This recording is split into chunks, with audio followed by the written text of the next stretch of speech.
Chapter 376. In a single breath, Brando and Veronica had exchanged 10 blows. It looked like the Lord of Erewhon was at a disadvantage, but everyone around, including the centaurs, were still stunned. Of course they could see how terrifying this woman was. Even the barrier of peace was flickering because of her power. When Veronica let go of her sword, her power finally activated the barrier of peace to counterattack. However, the thorns that could easily bind Vahina into a ball were swept away by her sword aura before they could even get close to the female sword saint. Veronica did not even deliberately attack the vines, but they still could not get within 10 feet of her. Even so, Brando was still able to put up a good fight against her. Veronica started to feel anxious. This time, the Cruz Empire entered the Black Forest in the name of envoys to contact the Druids. In fact, their real purpose was to find out the details of the large-scale magic reaction a few months ago. The wizards had already predicted that it was a divine reaction, and it was very likely to indicate the whereabouts of the long-lost Lionheart sword. The results of the palace astrologer's divination also proved this point. The importance of the Lionheart sword to the Cruz Empire was self-evident. Although it had been stolen by King Eric of Erewhon for hundreds of years, the Empire had never given up on searching for its whereabouts. It was the same this time. After all, they were not in the Empire's territory. They had always been low-key, but this time, because of a mistake in her judgment, things had blown out of proportion. If she had used her aura to suppress the boy earlier, she would have taken him down directly. But now the boy's sword aura had reached the peak. Even if she unleashed her aura, she still could not suppress him. Instead, it would cause the boy to violently resist. The female commander could not help but feel a little shocked. When did such a genius appear in Erewhon? Veronica was born in a family of swordsmen and had been a shining star in Cruz since she was young. But she did not think that she would be able to fight with him for such a long time when she was his age. For a moment, she even wanted to put down her sword and ask him if he was willing to go back to Kurlutz with her and be her student. Such a genius was too rare, and he was able to regularly predict her attack intentions. It was the first time she had fought with this young man, and such talent was simply rare in the world. But at this time Veronica could not back down. She knew that this battle had to end as soon as possible. She did not have much time, and finally she could not help but want to use her true strength. As for whether or not she would destroy half of the market, she did not care so much. In any case, the Druids couldn't do anything to her. At most, they would just chase them out of the city. She was the commander of the Azure Firmament army, so how could she be timid over such a small matter? Veronica made up her mind, and the long sword in her hand glowed with a green light. Be careful. Orthless immediately warned. Brando also felt the terrifying power. He knew that as long as he dodged this attack, Veronica would not be able to chase after him. But how could he dodge? He turned around and saw Amandina and Scarlet holding Sifred not far away. That crazy bitch. Brando was also angry. Holy sword named by the wind. With a wave of his hand, a pair of green wings appeared behind him. He pointed the Howran Gaia forward, and the wings of light retreated to reveal hundreds of swords of light floating behind him, pointing at Veronica and the group behind her. Veronica was about to attack, but she could not help but be startled when she saw this scene. What is this? Not only Veronica, but almost everyone was stunned when they saw Brando's green wings spread out behind him, and the countless swords floating in the air pointed at every soldier of the Cruz Empire. You can try. Brando looked at Veronica and said calmly. Are you threatening an Empire's commander? Veronica's green eyebrows furrowed slightly. Do you think these little things can hurt me? They might not hurt you, but they are more than 200 attacks with strength above the silver rank. Commander Veronica, do you have the ability to protect everyone under this level of attack? Brando said casually. Veronica frowned. Rono was an alchemist and a knight. He was also the most talented alchemist in the royal family and had been received by His Majesty many times. Faina's identity was even more special, and she could not let anything happen to them. Veronica was stunned for a moment. She did not think that her weakness would be used against her. How despicable of you to threaten a lady's life. Faina saw that the commander she worshipped was in a dilemma because of her. She could not help but gnash her teeth as she glared at Brando. If looks could kill, she would have pierced 100 holes in Brando's body. Bullying the weak with numbers doesn't seem to be something to be proud of. Amandina immediately retorted. The two noble ladies did not back down in this aspect. She raised her chin. Commander Veronica, so this is how the glory of your empire came to be? Of course Amandina recognized Veronica. Even if she did not know the woman's appearance, the azure firmament would not lie. Veronica snorted coldly and did not answer directly. An elementalist, an alchemist, a sword saint, and even knows how to use heaven's armor. When did Erwin have such a genius? Aside from the Temple of Wind, even the Templar Church has intervened? She sneered. I didn't expect Erwin to attract so much attention. Brando almost vomited blood when he heard her words. Of course, if there was a screen, this was just the effect of the wind spirit spiders combined with the Holy Sword card. It had nothing to do with heaven's armor.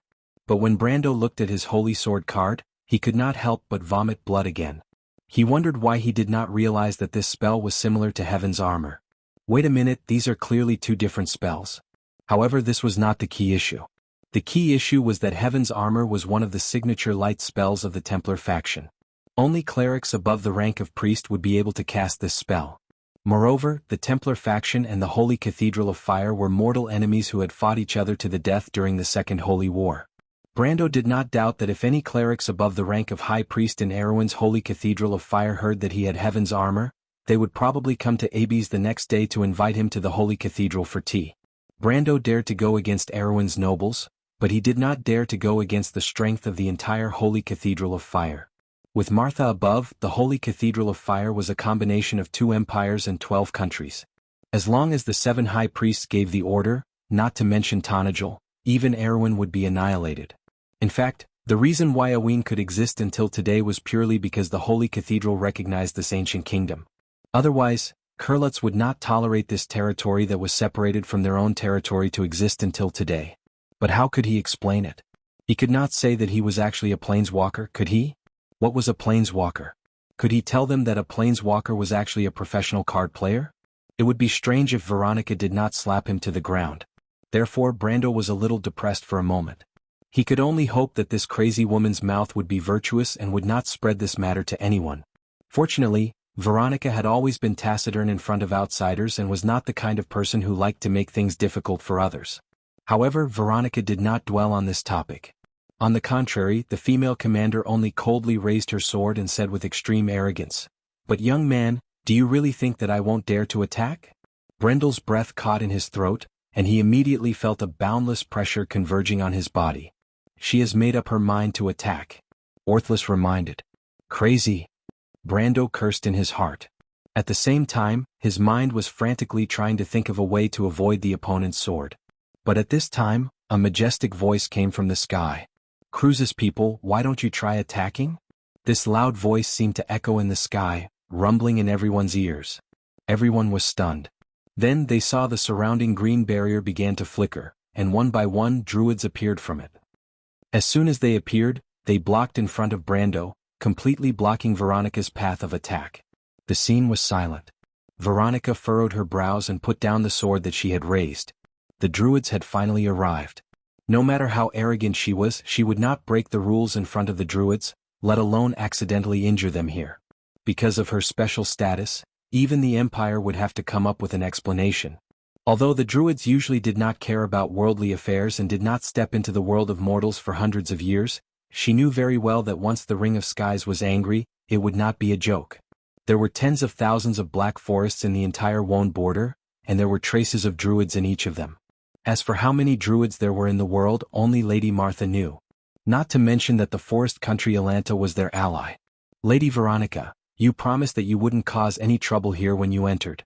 You should understand that the Kurlutz Empire may be powerful, but it has nothing to do with the druids." The druid said coldly. Brando recognized the leading druid elder at a glance.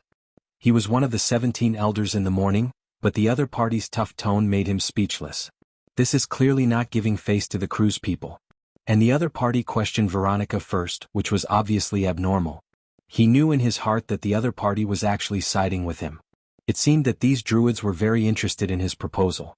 Veronica's face darkened. Of course, she could hear the hostility in the other party's tone. She originally hoped to use the identity of the Cruz diplomatic group to suppress the other party and see if she could detain Brando from the hands of these people who played with turf. After all, in her opinion, Brando was just a small noble of Erwin who came here for an adventure.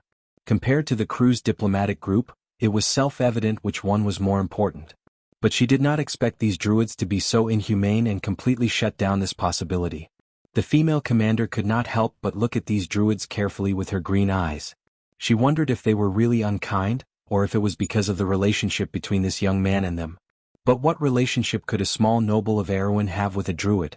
P.S. This is just a small climax, the best part is yet to come. At the beginning of the Year of Swords, what changes will happen to the world? But the other question is, will there be more today? Of course, this is a little secret. To be continued. If you want to know what will happen next, please go to www.chidian.com and read more chapters. Support the author, support the original reading. Chapter 377. But how could a small noble from Erewhon have anything to do with the Druids? Veronica couldn't figure it out. She shook her head and replied coldly, "This is between our crews and Erewhon, I hope you won't interfere." The moment the commander of the Azure Firmament spoke, the atmosphere turned cold. Personal grudge? The Druid frowned and shook his head. "I don't care what grudges you have, and I don't care what reason you have, I won't allow you to make a move against him here." He paused for a moment. "But for the sake of the Flame King, we can let bygones be bygones. But if the crew's empire thinks they can cause trouble here, then don't blame us for being impolite." "Impolite?" Veronica snorted. "How impolite are you going to be?" Her tone was cold. Even if the three great druids of the Green Tower came together, they wouldn't necessarily be her match. "In other words, Commander Veronica, you're determined to start a war?" War? The black-haired youth's eyebrows twitched. A war with the druids wasn't a joke. It might even turn into a holy war. Vahina's eyes widened in disbelief. "You're going to start a war with the crew's empire over a person from Erewhon?" "No," the druids shook their heads. "You're mistaken, this is for our most respected guest." The most respected guest of the druids? What kind of title was that? Apart from Eloranta, the druids had never addressed anyone from the outside world in such a manner. Since when did they have such a close connection with the outside world? Everyone looked at each other in dismay, their strange gazes landing on Brando. Veronica couldn't help but fall silent. The druid might be serious because she had no choice but to take a step back. "All right, then what if this little guy hurts my people?" "Hurt people? What's going on?" The druid elder turned around and asked Brando. "Let their people speak." Brendel said magnanimously as he pointed at Faina, who was tied up into a ball. It was not because he was being magnanimous, but because the druids understood what was going on the moment they saw Faina being tied up in thorns. In the Barrier of Peace, whoever made the first move would be attacked first and their movements would be restricted. Although some people could be ignored, not everyone was as strong as Veronica. Veronica had obviously thought of this as well. She cursed the little fox in her heart. But in all fairness, Veronica felt that she admired this young man a little. He was calm, witty, and not aggressive. More importantly, he had such outstanding talent. She could not help but glance at Brendel, thinking that it would be great if this little guy was from Kurlutz. "Speak, Vahina." She glanced at the bundled-up girl and said softly. The female commander of the Azure Firmament army thought that since things had already come to this point, there was no need to hide anything. She was actually very clear about the cause and effect of the matter, but she had to represent the dignity of the Empire here. Brando thought that the bad-tempered noble girl would exaggerate the entire incident to gain sympathy, but she would have fallen into his trap. But to his surprise, she didn't lie. Instead, she narrated the entire incident in a simple manner.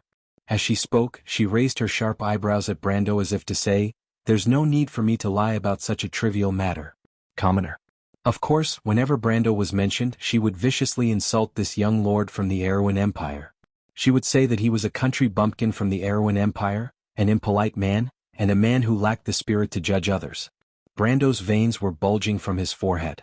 But after the druids learned the cause and effect of the incident, the matter was easily resolved.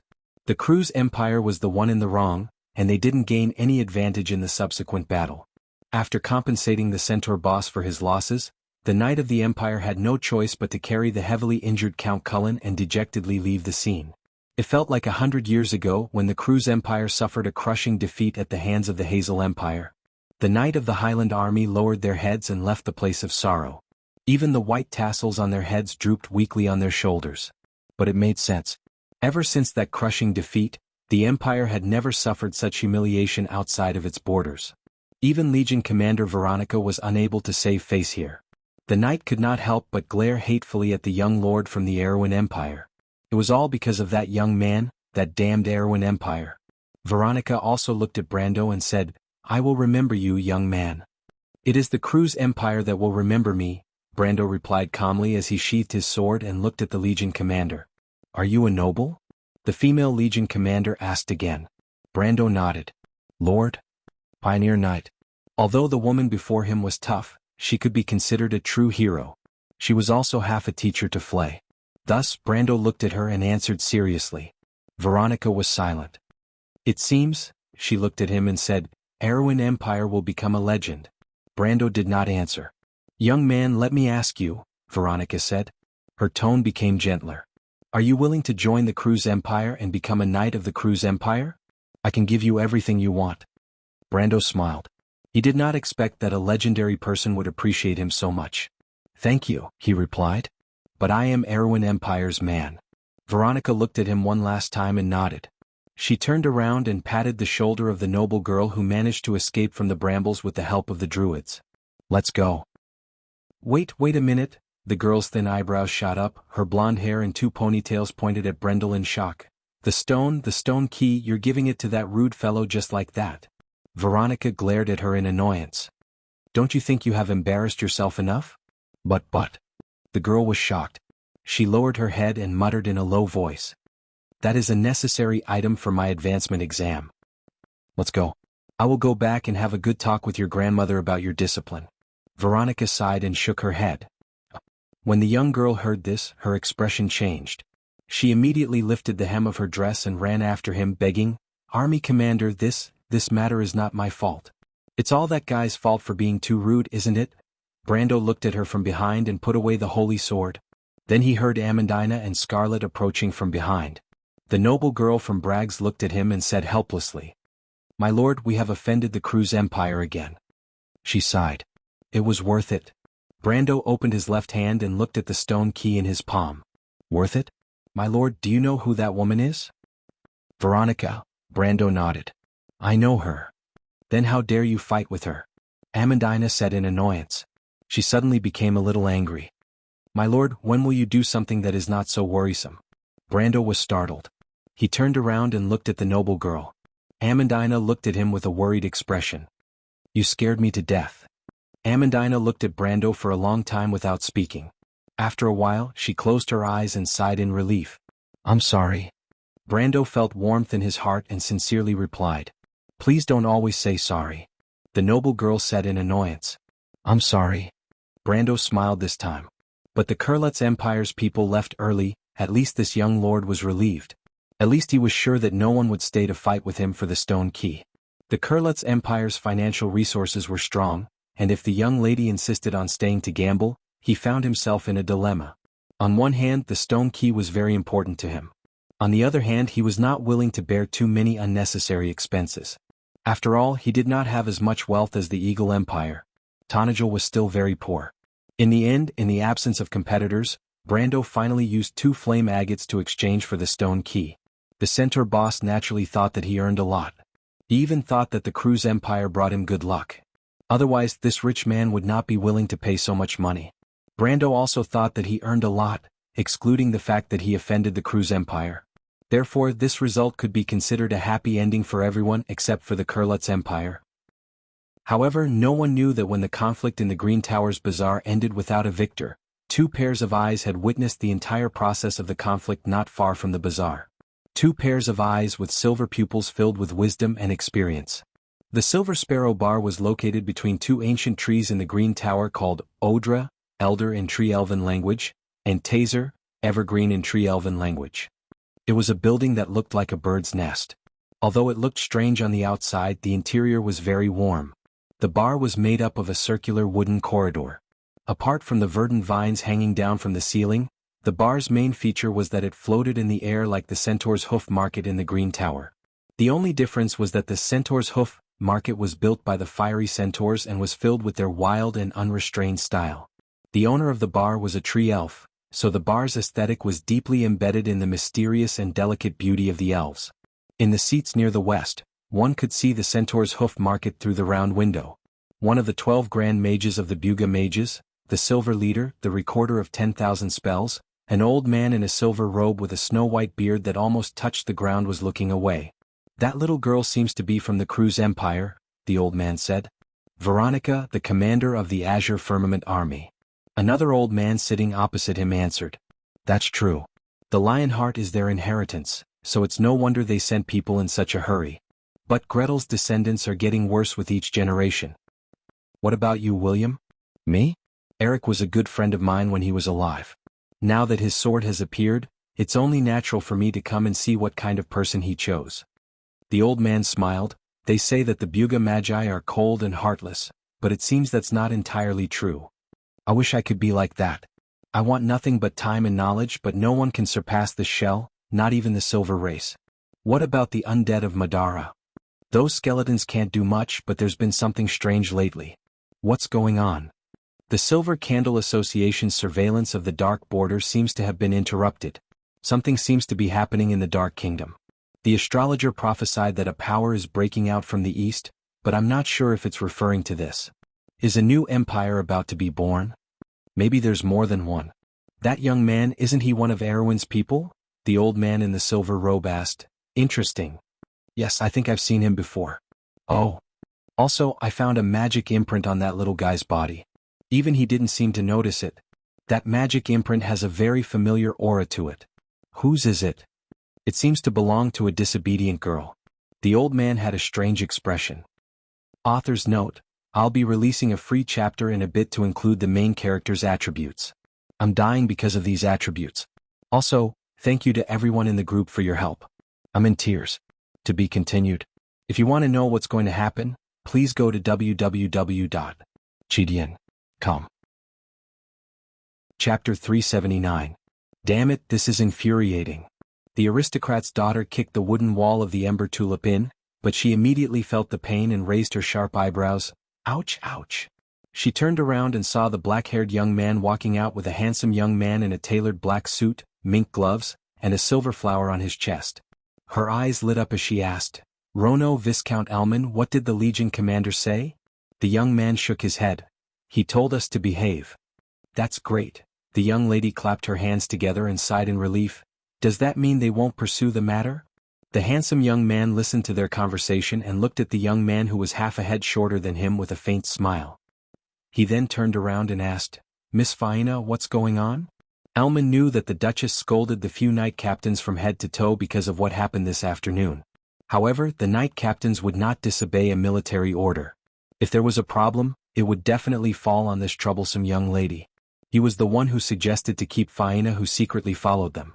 Lady Veronica did not object because of the Empress, but today he was the one who bore the brunt of the blame. In the end, he was the one who did not fulfill his duty as a guardian. However, Elman was not in a hurry and looked at Faina with a smile. Humph, Faina snorted as soon as she heard about the incident. It's all that country bumpkin's fault? She angrily described the entire incident. That guy is very powerful. Count Cullens was defeated in a single blow. Even the Imperial Knight is not his match. The black-haired young man added. But even so, Rono did not take this matter to heart. After all, Count Cullens was one of Erwin's people. He was more concerned about the crimson blessing in Brando's hands. That's because Count Cullens underestimated him. Besides, the Imperial Knight captains are just a bunch of spoiled brats. I think they are not as good as the Border Knight captains. Faina snorted disdainfully and retorted. Elman was also a knight, but he did not get angry. Instead, he smiled and asked, Is there such a genius among Erwin's people? He can at least fight the Duke head-on. The black-haired young man replied. That's only because he can't use it in that place. Besides, that guy has Haurangaya, it's an unfair advantage. Faina was still unconvinced. That may be the case, but it's already not bad for any one of us to be able to stand under the Legion commander's aura. Rono said objectively. Faina glared at the black-haired young man. Rono, why are you always going against me? I'm telling the truth, Vahina. The black-haired youth was stunned for a moment before answering after some thought. Faina was not angered to death by this idiot. She snorted heavily and did not say anything else. I remember that Erwin's people aren't having a good time recently, Elman smiled and said softly, but it seems like they haven't learned their lesson yet. Elman? The young man turned around and frowned at his companion. Don't worry, Rono. Offending Miss Faina is not something I can tolerate no matter what. Elman replied gracefully. Faina's heart skipped a beat when she heard this. Although no one dared to go against the commander's will, Viscount Elman was a rising star in the Empire's political scene. He was also known as Cruz's new eagle. This was not the first time she heard her father praising this young man for his intelligence, cautiousness, and vigilance. He was one of the best among the younger generation. She knew that her father rarely praised others, but since even her father had such high praise for him, she could not help but think that he might have a way. In any case, the fact that Viscount Elman was willing to help her at this time made her feel very comfortable. She could not help but look at him with admiration and anticipation. "What should we do, Viscount Elman?" she asked. "Even Viscount Elman can't go against Lady Veronica's orders, can he?" "Of course," Elman smiled, "but there's no need to go through so much trouble. There's no need to inform Lady Veronica about such small matters. But that guy has at least the strength of a gold domain. None of us are his match." Rono frowned and said, "If we rely on numbers to win, the Druids might interfere. The Druids value him quite a lot." The black-haired young man did not finish his sentence. Everyone present knew how serious the consequences would be if Commander Veronica was alerted. "It's not that troublesome," Elman smiled. "Isn't Owen's diplomatic group here as well? Since that young man is a noble, he might be one of them. But even if he isn't, let's just leave it to them to deal with their own matters." Vahina's blue eyes lit up when she heard that. "That's right," she praised. "Why didn't I think of that? In front of the Empire, those Erewhon officials will have no choice but to submit." She then snorted, "Let them teach their subordinates a lesson." "But who's going?" she asked again. Elman shrugged. Even though he was a Viscount of the Eagle Collar, he was still a captain of the Night Guards. It was not appropriate for him to interact with foreign diplomats. "I can't do it either," the black-haired young man beside him shook his head. "Royal alchemists are not allowed to interact with foreign diplomats." "You don't want me to go personally, do you?" Vahina's eyes widened as she pressed her chest. I don't have any experience in this area." "I'll go," a voice said softly. Vahina turned around and saw a woman in a purple dress walking out of the hall. She stood there and answered softly. Her aura was quiet and mysterious, and she looked like a purple mandala that grew in the darkness. The woman smiled and her gaze stopped on Viscount Elman for a moment. "Sister Delphian," Vahina exclaimed in surprise. "You're willing to help? That's great. Do you have any ideas?" "Lord Elman's idea is very good." The woman in the purple dress looked at the young man beside her. "Besides," Vahina agreed, "didn't she? But you're the daughter of the Prime Minister, the flower of wisdom of the Empire. Compared to Viscount Elman, I trust Sister Delphian more. Besides, everyone knows that you're in love with Viscount Elman. Who knows if you're speaking up for him? I'm worried." Elman chuckled and looked at the woman beside him with a playful look.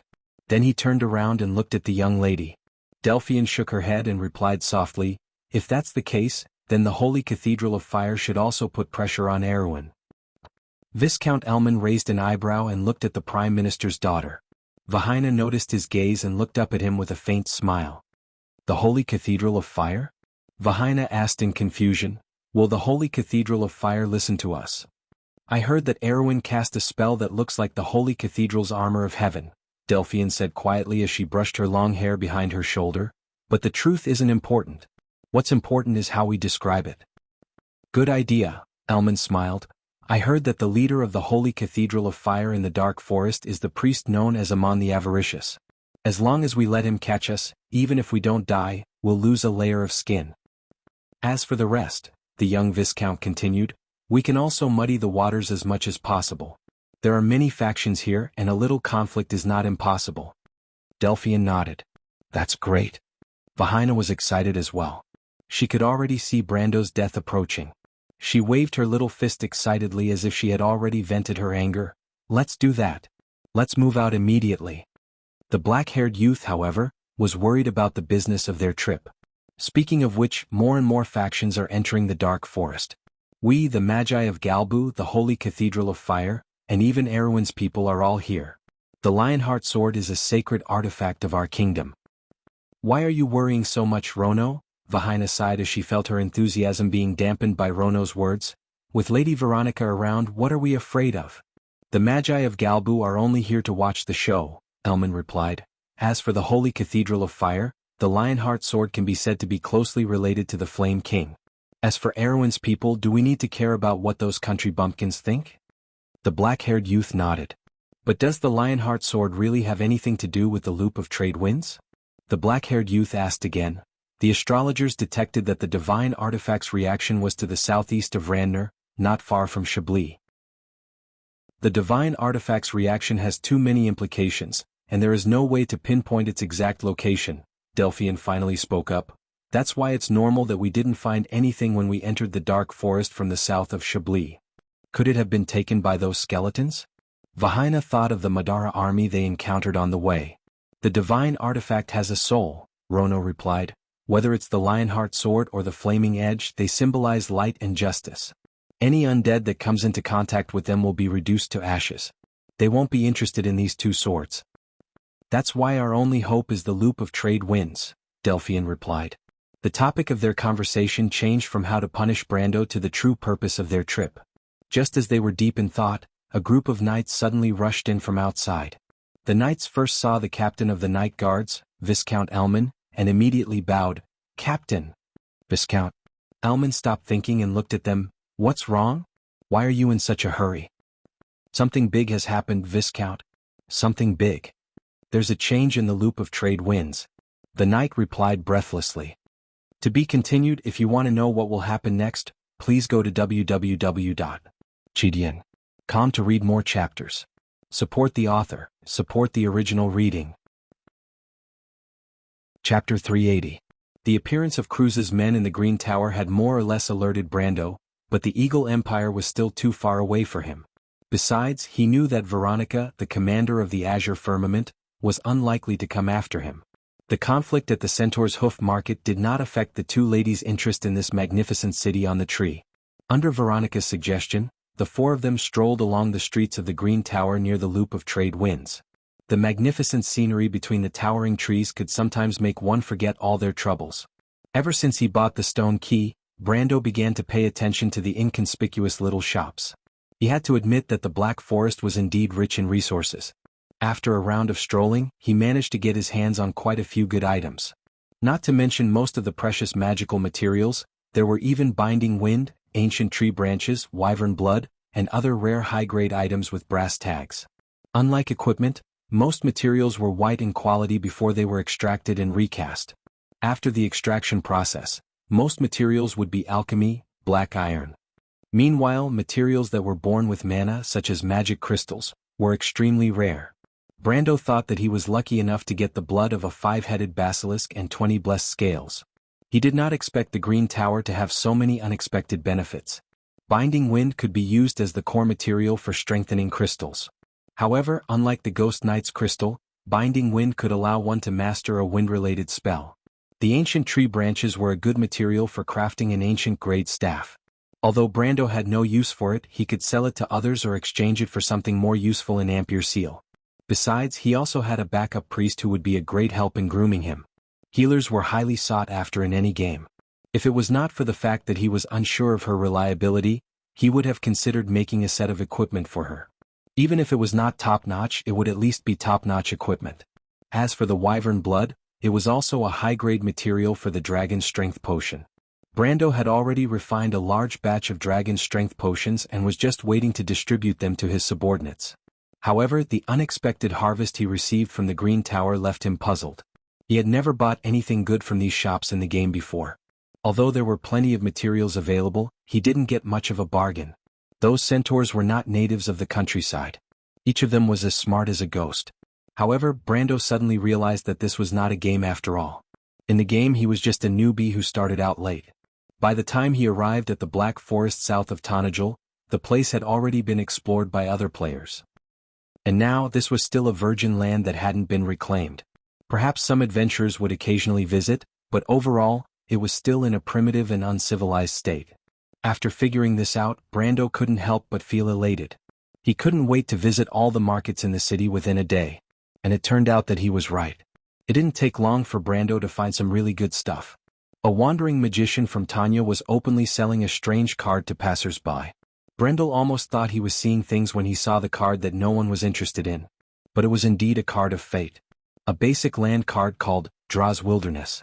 It was a mature land card that gave 2 Earth EP and 1 Light EP when tapped. After a short negotiation, Brando agreed to exchange a lesser moon crystal for the card. The wandering magician was overjoyed. As if afraid that Brando would go back on his word, He repeatedly told Brando that the card must contain some secret, but he couldn't detect any magical reaction from it. But the wandering magician solemnly stated that just because an item didn't contain any magical power, it didn't mean that it was worthless. On the contrary, he even released a small flame from his fingertips and set the card on fire. Naturally, the card of fate was not damaged in the slightest. "You've seen it for yourself, sir," the roaming magician boasted, treating Brendel as a fool. "Ordinary objects would be burnt to ashes in the fire, but this thing didn't move at all. This means that there's something strange about it.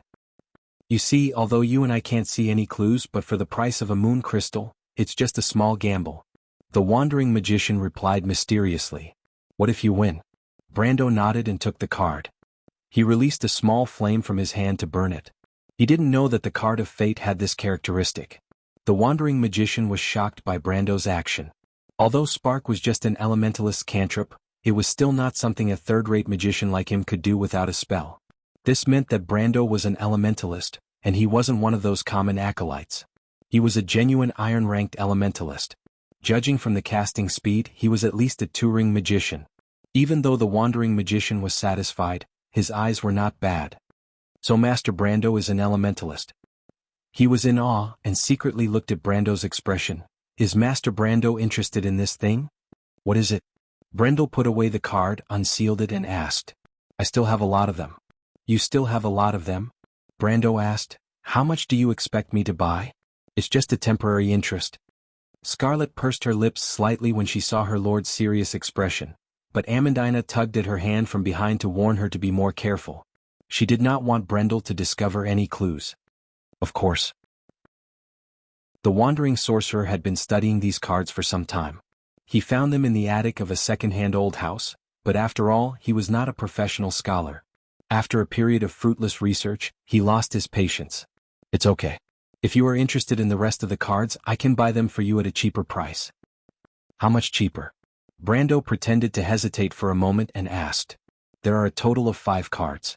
A total of 4 moon crystals. What do you think?" 4? All right, 3. The wandering magician felt that 3 moon crystals was already a profit for him. He was afraid that if he stubbornly offered a price that was too high, Brando would leave in a huff. After all, he had tried to sell these cards in many places, but no one was interested in them. It was rare to meet a spendthrift. Brando immediately nodded. Sometimes one had to know when to stop. The incident at the Centaur's Hoof Market was a warning. "Let me take a look at them first." The wandering magician hurriedly nodded. "Then Master Brando, can you wait for a moment? I'll leave the cards in my residence. It's not far from here, I'll be back soon." Brando looked at him and replied, "Then I'll wait for you here. I'll give you half an hour." If Brando was just a noble, even if he was a golden magician, the wandering magician would not be so obedient to him. However, Brando was an official elementalist, so it was different. The wandering magician quickly left, and Amandina watched him disappear into the alley. She could not help but sigh. "I finally understand why the Roman lady and Lord Brando are together. Those cards are useless to him." Brando shook his head. He did not see it that way. He had earned a lot from the stone key, but these cards were useless to anyone except for planeswalkers. Tumen had told him that there was only one planeswalker in 10,000 in this world. According to Brando's example, there might not be a second planeswalker in the whole of Erewhon. As for whether Cruz had one, that was another story. In other words, if he did not want the wandering magician's cards, he might not be able to sell them at all. Perhaps some scholars would be interested, but they would not be able to pay as high a price as he did. Therefore, Brando did not think that he had profited from this transaction. Moreover, in his opinion, there were many cards of fate in this world. It was just that the rare cards were rare. Thinking of this, he suddenly smiled. Compared to this, the next business is more important. "Next business?" Amandina did not understand. "I plan to buy that guy." "Ah."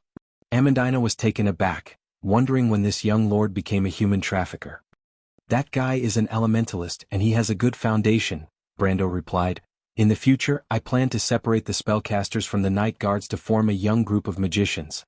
But this group only has Maria and Mordenkainen, so it's not enough. Official wizards will not be interested in a small temple like mine, and even if they join, they won't be able to control it in a short period of time." The young lord did not hide his thoughts in front of his aides. "But this kind of third-rate spellcaster is much easier to deal with." "Is this okay?" Amandina was a little worried that her lord's method of picking up trash would leave behind any hidden dangers, but she did not know that Brando had a way to train a normal person into an official wizard, let alone someone with talent. And the point is, the other party might not be willing, right? She asked again. Brando shook his head. Amandina did not understand much about the world of spellcasters. There was no spellcaster who did not want to remove the word apprentice behind their title. In Wand there were all kinds of apprentices everywhere, but official wizards were rare. Once one stepped into the real wizarding world, it meant that they were a cut above the rest. So he pointed at himself, I'm also an official elementalist. With this opportunity the other party will not give it up. They can't wait to be happy. Amandina was stunned for a moment. Scarlet smiled at the side. That's why you must be careful when doing business with my lord. Otherwise you might accidentally put yourself in danger. When she said this, she glanced at Brando. That's right. Amandina nodded. Of course, Brando knew that the two of them were making fun of him, but he did not mind enjoying this rare leisure time. He shrugged and did not mind. P.S. Tickets, students, YOHO. To be continued. If you want to know what will happen next, please go to www.chidian.com. There are more chapters. Support the author. Support the original reading. Chapter 381. Half an hour wasn't a long time, but it was enough to make one bored to death while waiting for someone. Since Brando was bored, he decided to practice his elementalist fire spells. He raised his hands and imitated the wandering magician, causing flames to dance between his fingers.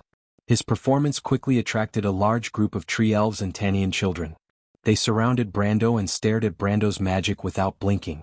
It was as if this young lord was an artist performing magic. Amandina was worried that Brendel would lose his temper because of this, but not only did he not lose his temper, he even got along well with the children and became the king of the children in a short time. She didn't know why, but when she saw the scene of Brando playing with the children, her heart was slightly moved, as if something had touched her. She opened her mouth wanting to say something, but no sound came out. My lord is a good person. The red-haired girl had bought a beautiful silver ring from a Tanian. She used it to tie it into her ponytail, and her fiery red ponytail swayed gently in the breeze, looking very much like her temperament. I never knew that nobles could be so approachable. Yes. Amandina replied. Is he a friend of yours? Suddenly a thick and deep voice asked. The two ladies turned around in shock and saw a tall elf with a head full of green hair, wearing a leaf headdress and a cloak. His upper body was almost naked, revealing his shiny muscles. He was standing behind them and looking at the young man not far away. A tree elf and a druid at that. Yes, sir. Amandina blushed and subconsciously moved to the side. Are you the guest from Abies? The tree elf asked again. Amandina nodded. I heard that you human nobles look down on us and the Tanians, thinking that we are barbarians. But looking at this lord's actions, it seems that I have misunderstood you humans? He asked. My lord doesn't think so. Amandina replied. In fact, he protects many Tanians. I see. The tree elf looked at Brando and nodded. But Brando didn't pay attention to their conversation. He responded to the request of the children and showed them all kinds of new tricks. The children cheered from time to time. Even though the green tower was magnificent and beautiful, it was rarely seen outside. The children near and far knew that a wizard had come to perform fireworks, and more people gathered around. It was like a festival. Sifred stood by Brando's side. Her peers looked at her brother with adoration, and it satisfied her greatly. She would occasionally raise her head to look at Brando with sparkling eyes. For the first time in her life, she felt that there was someone as great as her father in this world. But while Brando was responding to the children's requests, he was also practicing his fire spells. This was because elementalists and planeswalkers used the elemental pool differently. To an elementalist, the elemental pool was more like a channel. The larger the channel, the greater the synergy between the elemental pool and the more spells they could cast at the same time. In other words, an elementalist didn't actually consume the elemental pool. They only used the elemental pool to reassemble the elemental pool. For example, a flame arrow that took up 10 slots of the elemental pool didn't consume 10 fire elemental pool, but only 10 slots of the elemental pool. Only high-ranked spells that surpassed the 10th circle would consume the elemental pool in order to manipulate the elemental pool in the environment to create large-scale spells. But even these spells didn't consume much elemental pool. Compared to the elemental pool consumed was sometimes less than 1/10 of the elemental pool. Therefore, the elementalist's elemental pool naturally recovered very slowly. Until they became elementalists, they could only recover one elemental pool per day. Even after they became elementalists, it was only doubled. In fact, in the later stages of the war, elementalists mostly used elemental crystals to pay for consumption, and then used their own elemental pool as a channel to channel large-scale spells. Especially those great elementalists, it was very common for them to channel 3 or 4 large-scale spells at once with the help of elemental synergy. Planeswalkers, on the other hand, had their own system. They used their own land cards to generate elemental pools and paid for these elemental pools.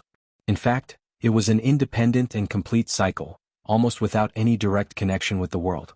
Brando sometimes couldn't help but think that perhaps it was because of this that planeswalkers could create their own world. While practicing his spells, Brendel looked at his own fire elemental pool. The fire elemental pool was only 38 slots, and there was still a long way to go before he could unlock the fire djinn. This made him a little depressed. But when Brando saw the fire elemental pool on his hand forming a ring shape, it was as if a bolt of lightning flashed through his mind. Something occurred to him. The young man hurriedly rummaged through his pocket and found a necklace at the bottom. Star of Flame, Magic, Fire Elemental Pool expands by half, Fire Elemental Pool strengthens by 10. This was the reward he got when he killed Ekman. Because he didn't have any Fire Elemental cards at that time, he kept it at the bottom of his chest for who knows how long. He even forgot about it for a while. If it wasn't for the fact that he was bored and practicing his spells here, he wouldn't have thought about it at all. But with this thing, Brando immediately took off the ghoul necklace and equipped the Star of Flame. Then he opened his elemental pool to take a look. The 38 slots of the elemental pool immediately became 57 slots, which greatly exceeded the fire djinn's requirement. He suppressed the excitement in his heart. Although he couldn't help but want to laugh 3 times, he immediately opened the card book to unlock the fire djinn. Fire djinn, Scorching Hell X. 15 fire, creature, elemental djinn, level 36 creature. Tap the fire djinn to deal heavy damage to your opponent and shuffle it back into your deck. When the fire djinn is on the battlefield, pay 2 fire per day. On the scorching earth, the fire djinn always strikes fear into the hearts of its enemies. But before Brando could appreciate the new card, he suddenly heard someone calling him. The young man raised his head and looked over the heads of the children. He saw a familiar figure standing in the crowd not far away. It was the old swordsman, Coden. The old man was waving at him. Brendel was not surprised when he saw Coden. When Veronica and the others left, he asked the Fireclaw lizard man Lord Ropar to find this old swordsman and ask him to investigate why the Kurlutz people were here. Compared to the Fireclaw lizard men, Coden, as a human, was obviously more inconspicuous. But he did not expect the progress to be so fast. Brendel thought that the old man was quite capable. It had only been an hour or 2 since they left the Centaur's Hoof Market. He immediately stopped his spell, calmed the children, and told them that he had something important to do. It had to be said that he already had a great reputation among the children of the Tanians and Tree Elves. Although they were reluctant to part with him, they still parted to let him go to Coden. "How is it?" Brando asked as soon as he got close. Coden sat down on a tree by the side of the road. Even though the entire street was made of wood, he raised his head and looked at Brendel. "Guess what happened, boy?" "How am I supposed to guess?" Brando said in annoyance. "Anyway, it can't be for the same reason as us. Judging from the time, they left much earlier than us. So unless the druids informed them beforehand, they wouldn't be here for this reason. Besides, the Crew's Empire wouldn't care about the loop of trade winds unless there's a divine artifact hidden here." But when the divine artifact was mentioned, Brando suddenly had a thought. He couldn't help but wonder if there was news about Valhalla being leaked. "Forget it, just say it." Brando frowned. "Divine artifact?" Coden was surprised. "You're pretty close to the mark. They're here for the Lionheart." The Lionheart. Brando almost choked on his own saliva. What was going on? Why would the Lionheart be here? "Yes. You know about the strange phenomenon that happened in Chablis half a year ago, right?" Brando's expression became strange. Not only did he know about it, but he also knew that the strange phenomenon was caused by him. He suppressed his doubts and asked, "But didn't that happen in Chablis?" "It's said that the divine artifact is related to the Lionheart. But it's strange, isn't the Lionheart in the hands of the royal family?" Coden frowned. "No matter what, those people came all the way here. I heard that they entered the Black Forest from the south of Chablis, but it seems like they didn't find anything." Brando immediately understood. Those people must have gathered here after hearing about the strange phenomenon in the loop of trade winds. But could this be counted as a lucky hit? He suddenly felt troubled. He knew the complicated relationship between the Flaming Edge, the Lionheart, and the Cruz Empire. The fact that they sent a duke to take charge of this matter was enough to show the importance of the empire. But the problem was that the loop of trade winds had nothing to do with this matter. The only thing inside was Valhalla. But these people wouldn't believe it. They would definitely go and check it out like him. This was troublesome. Brando suddenly felt a little troubled. Cruz Empire shouldn't be the only ones here, right? He suddenly asked. Since the divine artifact's reaction caused such a huge commotion, Cruz Empire shouldn't be the only ones here. Coden looked at him with admiration and nodded. You guessed right. It's not just Cruz Empire, Erwin Empire is here too. They came under the orders of the royal faction, but Erwin Empire wasn't divided yet when they entered the Black Forest. I don't think they know what's going on outside. It's fine if they don't know. Brando shook his head. There's more. Buga's wizards, the Holy Cathedral of Fire, and some other random forces. Coden replied, but the Druids only allowed Erwin Empire, Cruz Empire, and the Holy Cathedral of Fire to enter the city. Buga's wizards entered the Green Tower as individual units. How did you find out so much? As long as there are bars and adventurers, this information can't be hidden. Brando nodded. This is a huge commotion. I wonder what's going to happen next. But he did not show any signs of panic. At the very least he still had a few advantages.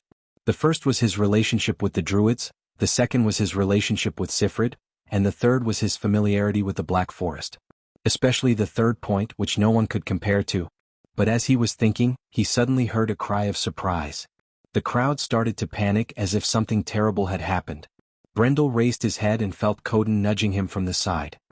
Boy, look at the sky. What's wrong? Brando raised his head in confusion. Then he saw a scene that he could not believe. Right in front of his eyes, that majestic and seemingly endless cloud wall, the loop of trade winds, was slowly moving to the sides, as if it was opening a giant door that had existed since ancient times. Time seemed to slow down and accelerate at the same time. It was as if a crack had appeared on the wall of clouds.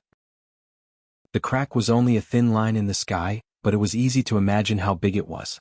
The path in the clouds. Brendel blurted out subconsciously as he stared at the wall of clouds with his mouth agape. To be continued. If you want to know what will happen next, please go to www.chidian.com to read more chapters. Support the author, support the original reading.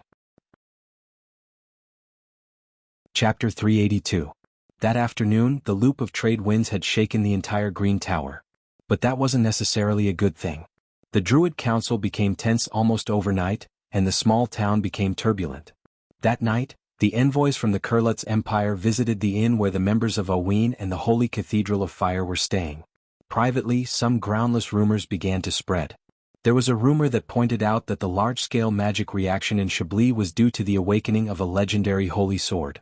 It was said to be King Eric's Lionheart sword, and the person who spread the rumor claimed that Oween had already grasped the method to enter the loop of trade winds to obtain the holy sword. However, another rumor pointed out that the secret was in the hands of a young Erwin. This young man had gotten into a serious conflict with the Cruz Empire in the afternoon and was rescued by the Druids. The second piece of news piqued the interest of the spies. The mighty Kurlutz Empire actually suffered a loss at the hands of the Druids because of an Oween citizen. The subtext of this was enough to make any busybody speculate. At the same time, a Lion Mane mercenary group from the Barbarian Mountain region received a piece of news. According to a legend in their hometown, the Howran Gaia that the Lion Mane Empire and the dwarves fought over had reappeared in the world, and was witnessed to be in the hands of a young man. Another rumor said that the Cruz Empire had gotten into a conflict with the young man to obtain the Howran Gaia. More news quickly spread among the bars, and some even claimed that Oween had already surrendered to the Holy Church. In short, all kinds of rumors spread like wildfire, and some of them were true and some were false. Perhaps not everyone believed them. But sometimes, a conspiracy doesn't require you to truly believe it, because people are always willing to consciously pass on those strange messages. In just one night, the Green Tower was filled with a restless aura due to the changes in the loop of trade winds. Brando didn't know about the changes in his surroundings because he had left the Green Tower the moment the loop of trade winds changed and entered the Witherwood Council with two great druids. At this moment, the Witherwood Council had received the exact information. The loop of trade winds had undergone a drastic change. A tunnel with a width of dozens of kilometers had opened up outside the cloud wall. For the first time, the loop of trade winds had opened its door to travelers other than druids. However, no one knew what was happening in the center of the mountain range. Ever since the mist had retreated, the depths of the Kalanga Mountains had become a very dangerous area. The activity of magical creatures in the mist had become more frequent. In fact, the druids had already lost a few observation points. The front line was collapsing. The situation seemed to have become tense. There were at least 100 elder-level druids gathered in the plaza where Goddess Naya was worshipping. The outer circle members who had turned into gray crows were perched on the branches nearby. The entire Witherwood Council was filled with a sense of nervousness as if a storm was about to come. All the elites were deployed. Brendel raised his head and looked at the dark red sky above the green tower. Countless crows were circling around the 6 ancient trees, and they were so dense that they almost covered half of the sky. Looking down from this direction, there were even more druids draped in cloaks of grass climbing up the vines between the ancient trees. They almost formed a long green dragon that extended outwards. Yes. Tens of thousands of druids were rushing over from the dark forest near the green tower. Naturally, this was a warning to everyone. A war was about to break out. Victory or defeat, it all depended on this. For the first time in 100 years, the druids of southern Tonajil came out in full force. Everyone. The demons seemed to have come out in full force. A druid elder's voice was as loud as thunder and lightning in a storm. Our brothers and sisters at the front line can't stop their attacks and are retreating. From the sky, the monsters in the forest look like a black ocean. The edge of the black ocean is flowing down the forest. It has already drowned the circle of thorns, the wall of roses, and the ring of storms. Another druid flew down from the tree and turned back into his human form from the gray crow, and said loudly, "We will counterattack immediately. We have to stop these magical creatures. They will destroy all the observation points at the front line. Our 100 years of hard work in the Black Forest will go to waste." The druids roared. The Grand Elder knocked on the ground with his wooden staff. The crisp sound caused the chaotic scene to calm down. "How many magical creatures are there?" the Grand Elder asked. "Countless," the first druid replied. "Countless." Brando stood behind the Grand Elder's back. No one noticed him for a while. He turned his gaze away from the blood-red sky and looked down at the city below the green tower. The city seemed so far away from the Witherwood Council. All that was left was a dazzling light. Of course, he didn't know what was happening there, but the druid's reply reminded him of something. "Countless." Brando looked up and saw a leaf falling from the sky. He caught it with his hand and turned it over. He watched as the leaf slowly drifted into the night. It drifted into the endless black abyss below. "My lord," the Grey Crow Great Druid was dissatisfied with Brendel's absent-mindedness. "What do you think of the changes in the loop of trade winds? May I ask a question?" Brando raised his head and looked at the druid. At this time, the first elder also happened to hear their conversation. He thought for a moment, rolled up his sleeve and took a step back, then nodded slightly to Brendel. "Please." The scene fell into silence. It was as if someone had just noticed the presence of a human. "Who's that young man?" "He seems to be a guest of the council. But he looks like a human. He seems to be Lady Sifford's relative." "I see." The druids began to whisper among themselves. "But what is he doing here?" Brendel did not decline the great elder's gesture. Instead, he took a step forward and raised his head to look at the druid elder who had been reporting to him. "Where did the magic beast come from?" The great druid was taken aback. "From the mist." "Endless? Endless. Uncountable?" "Uncountable." The great druid did not understand why Brando would ask such a question. "The demonic wave," Brando answered with certainty. His memories seemed to overlap, and the experience of 2 different dimensions merged into one. Like the rising of the moon, the first demonic wave will last for 7 long nights. The withering of the flower buds signifies the withering of life. The howling of the wolves under the moon signifies the arrival of a calamity. The first calamity of civilization is the calamity of the wolves. "This is the calamity of the wolves," Brando answered.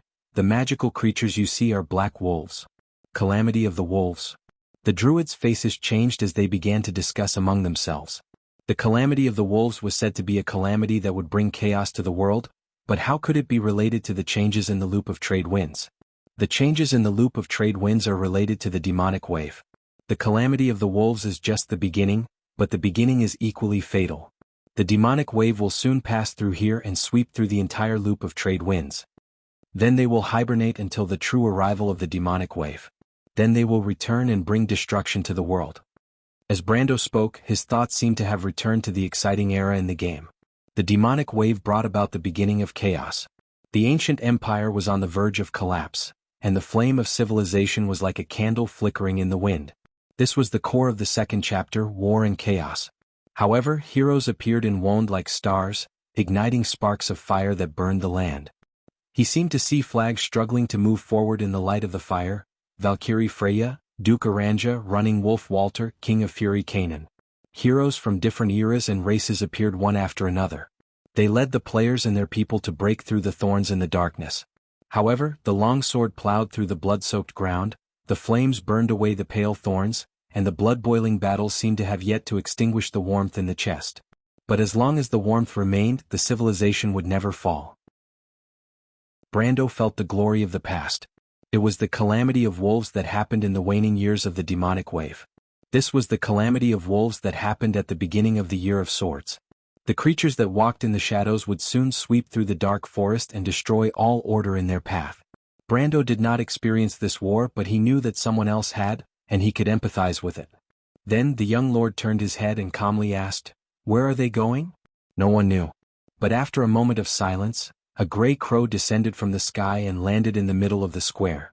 It turned into a young druid. The young druid looked at everyone and said with a serious expression, "The demonic wave swept through the wall of roses and changed direction. They are heading for the Green Tower." His voice echoed in the square. The druids fell silent. This time, everyone understood the seriousness of the problem. "Is there any way?" the Great Elder asked. "Make sure that the Green Tower's fire seed doesn't go out, and make sure that there are as many fire seeds as possible," Brando replied. "Apart from that, I want to enter the center of the loop of trade winds." "Right now?" Grey Crow glanced at him. 7 long nights. You will face the darkest aspect of the power of chaos. The sun will no longer rise, that is the eternal night," Brando asked. "Can the Green Tower last until then?" "This is the only way. Ignite the sacred flame of Valhalla," he replied. "Valhalla." The druids were stunned.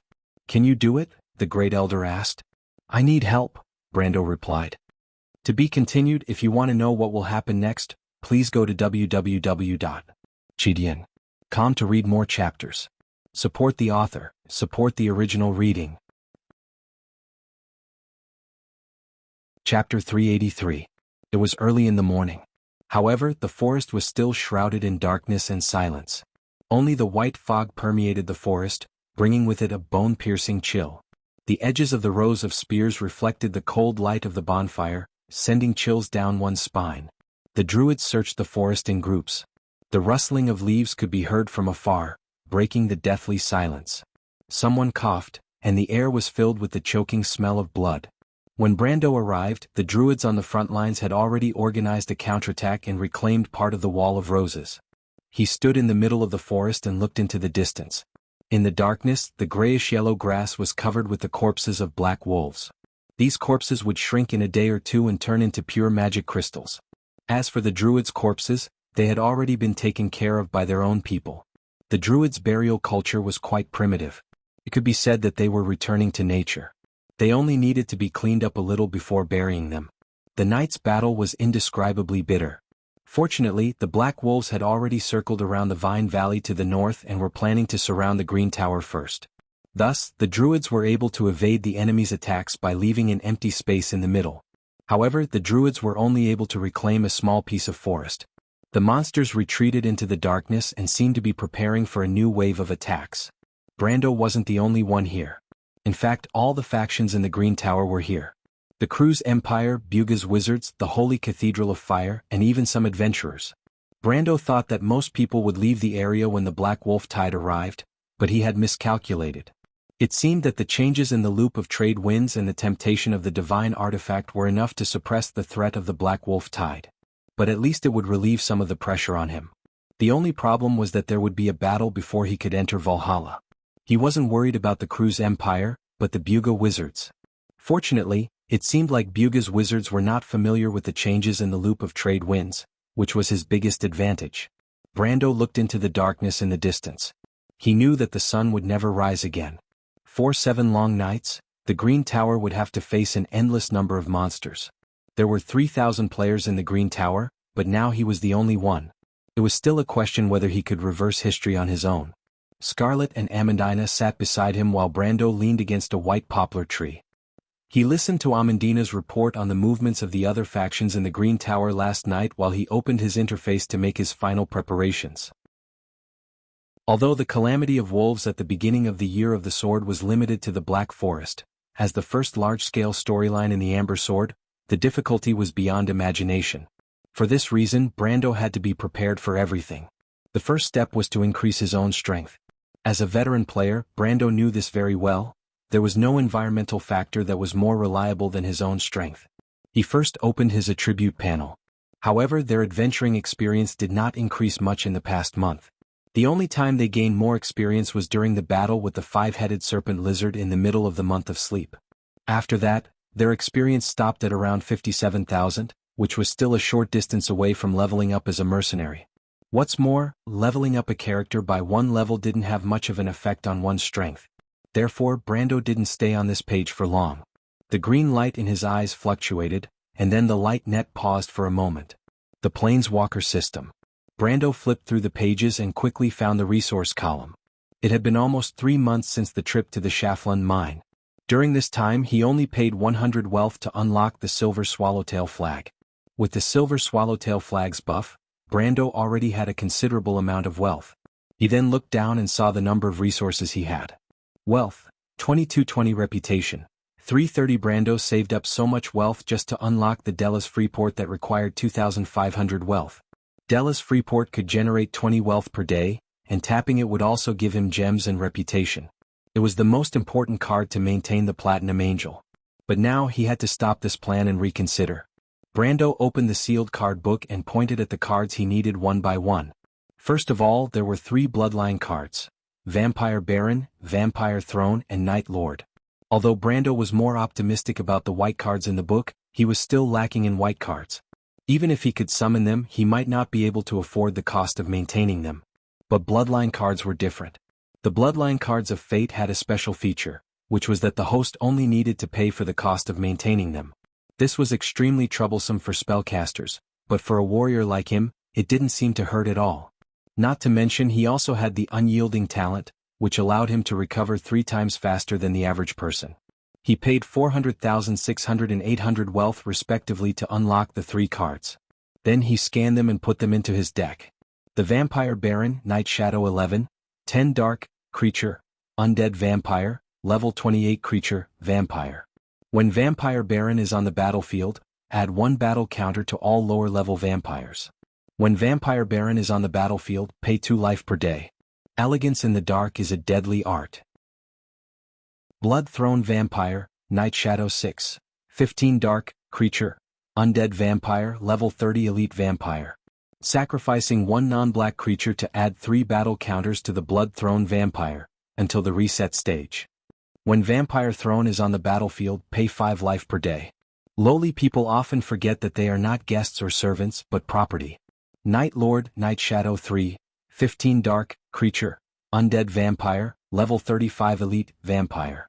Pay 5 Dark to place a small group of black derivatives, Bloodline, into the battlefield. When Vampire Throne is on the battlefield, pay 10 life per day. Blood is dripping. These 3 cards could be said to be a set of cards. Although Vampire Baron was only at the pinnacle of Black Iron, it could provide bonuses to lower-level vampires. On the other hand, the Blood Throne Vampire's strength was not on par with Medusa's. After sacrificing a non-black creature card, the Blood Throne Vampire could reach the pinnacle of gold in a short period of time. This was the strongest card that he could obtain at this stage. As for Night Lord, it was already at the middle level of gold. If it kept paying Dark EP, it could create more derivatives. Together with Vampire Baron's ability, it was like adding wings to a tiger. Brando planned to use these 3 cards as his other core card deck other than the Holy Sword, Wind Spirit Spider. Even if it was not for this purpose, with the addition of Vampire Throne and Night Lord, he would have 7 gold-level existences in his hands. This was already considered a strong force in Erewhon. As for the remaining wealth, he spent another 550 to activate the Ocean Wave Gem and Grey Harbor Tax Officer. Ocean Wave Gem, 1000 Sceneries V, 10 any treasure, magic item. When Ocean Wave Gem is on the battlefield, provide 1 reputation per day. Tap it to gain 2 wealth. Sacrifice this card to choose any card in your hand to enter the battlefield for free. Unstoppable Temptation Grey Harbor Tax Officer, City States Alliance XXI. 5 Light, Treasure, Human Official, Level 5 Creature. When Grey Harbor Tax Officer is on the battlefield, provide 1 reputation per day. Tap it to gain 2 wealth as long as you have a city building land card. Enchantment. Taxation is the foundation of the city. The purpose of activating these 2 cards was to make up for the losses that were not part of the plan. Since he could not achieve the Platinum Angel's requirement in 1 step, he could only choose a more complicated path. Fortunately, these 2 cards could increase both reputation and wealth, which met the requirements. After using wealth, Brando used reputation to activate the Graveyard Resurrection spell. Graveyard Resurrection, Graveyard Whispers 2, 20 Dark, Spell, Enchantment. Put any target artifact or creature card that has died, or is in the graveyard, into the battlefield under your control. This creature has an additional black and spirit figurine category. Death is not an excuse for disobeying orders. The Graveyard Resurrection card cost 325 reputation to unlock. It could directly resurrect a dead creature into the battlefield as a black card. Other than the time of death, there was almost no other exemption. Brando believed that he would meet a target that he liked in this demonic wave, so he decisively took this card. At this point, the young lord had used up all the reputation and wealth that he had saved up over the past few months. However, these were not all the land cards he had. He took out another 5 cards from his waist pouch. They were 2 black land cards, Water of the Underworld and Forest of Death, and a gray land card, Anju's Mountains. The other 2 cards were the Fireclaw Trumpeter and the Rune Summoner. These 5 cards were exchanged from the Wandering Magician with 3 moon crystals. Apart from the land card, the rest of the Fireclaw Trumpeter and the Rune Summoner gave him a big surprise. The Fireclaw Trumpeter and the Fireclaw Lizard Man belonged to the same deck. This card could summon an intermediate iron-ranked Fireclaw Trumpeter. However, this card was not the most outstanding thing about it. The significance of this card was that as long as the Fireclaw Trumpeter was on the battlefield, it could duplicate an identical red derivative card for every Fireclaw Pikeman card on the battlefield. In other words, as long as the Fireclaw Trumpeter was on the battlefield, a Fireclaw Pikeman card was equivalent to 2 Fireclaw Pikeman cards entering the battlefield at the same time. Although Brando only had 1 Fireclaw Pikeman card in his hand, he believed that one day, this card would be as powerful as the Holy Sword Art and the Wind Spirit Spiders. As for the Rune Summoner, it had almost the same ability as the Night Lord. The difference was that as long as the Planeswalker paid 10 mana, the Rune Summoner could summon a gray derivative with the same level of land cards as the Planeswalker had. This was a card that was weak in the early stages, but had almost unlimited potential in the later stages. Brando also swept these 5 cards into his deck. Now that the capacity of his deck had greatly increased, excluding the land cards, he still had 15 cards of various types. This meant that he could no longer grab all the cards in his deck at once. When the number of cards increased, Brando found himself facing a new problem. The cards that he could use every day had become random, and how to grab the cards had become a new problem. He first checked his hand. Bloodborne Vampire, Wind Spirit Spiders, Holy Sword Art, Fire Djinn, Sprint Drive, Energy Drain and Fireclaw Trumpeter. However, Brando did not summon them immediately, because he felt Amandina nudging him from the side. Only then did Brando raise his head and return to his senses from his own world. He immediately saw a group of people walking towards him from the edge of the forest not far away. They were not druids. They were a group of humans, a group of Erewhon's people. To be continued. If you want to know what will happen next, please go to www.chidian.com to read more chapters. Support the author, support the original reading. Chapter 384. What are they doing here? Brando thought to himself. The Erewhon nobles slowed down not far from Brando, and they seemed to be observing him. Brando recognized these people. The leader was a middle-aged man with a thin face and a slight limp. He seemed to be called Count Audine, a high-ranking officer of the Northern Legion. The 6 men and 2 women behind him were probably nobles with no real power. Brando could not remember their names, but he had an impression of their faces. These people were basically from the royal faction, or at least the centrist faction. However, there were some who were from the traditional faction of the kingdom before the split. This made Brando even more certain that these people were sent into the Dark Forest before the internal strife in Erewhon. But how did they know about the Lionheart? Brando did not know that during the Battle of Fortress Reedon, The Wolf Knight Oberway had been following them and knew all the secrets of the White Knight Ebden. That was why the Erwin had sent people into Randner before the divine artifact reacted. However, when he was observing these people, Count Audine's gaze also fell on him. The general of the Northern Phoenix Legion from Erwin could tell that this young man was a noble at first glance. His calm and elegant demeanor could not be faked, and Amandina beside him was clearly a noble's daughter. Every movement of hers carried a unique demeanor. To be able to accompany such a young lady, there was no need to doubt his identity. Count Audine glanced at the young men who were resting in the forest. He thought that they must be this young noble's retinue. However, there were lizard men, elves, and Erwin people. The composition of the people was quite complicated. He then turned his head and his gaze fell on Brando again. People from Erwin? Brendel nodded, thinking that these guys probably did not come here just to reunite with a fellow villager like him. As expected, before Count Audine could open his mouth, a short and fat noble beside him spoke first. "You are that noble from Erwin? Are you not a noble from Erwin?" Brando raised an eyebrow when he heard the unfriendly tone in the other person's voice. The short and fat noble was startled. Brando of course recognized him. He was a famous conservative, and his name was Robert. Robert was in his 80s and had maintained himself well. The crew's race had a longer lifespan than humans, so he looked like a middle-aged man. Even though his beautiful curly hair was dyed with a layer of white, it was still combed neatly. This fat count was wearing a silver count's robe. His hat was adorned with 3 golden leaves, which represented his status as a count. Normally, counts would wear 3 silver leaves, and these 3 golden leaves were obviously a special honor. However, he was obviously shocked by Brando's words. He did not expect Brando to reply in such a way. After being stunned for a while, he shouted angrily, "Whether I am a noble from Erwin or not has nothing to do with you, boy. Let me ask you, are you the one who offended the crew's empire this afternoon and brought trouble to the kingdom?" Brando's face darkened. He already knew what these people were here for. They were here to denounce him. As for why they were here to denounce him, he only needed to think about what happened in the Centaur's Hoof Market yesterday afternoon to be able to guess the reason. Brando could not help but shake his head. Erwin, oh Erwin. He looked at these officials of the kingdom and could not help but be speechless.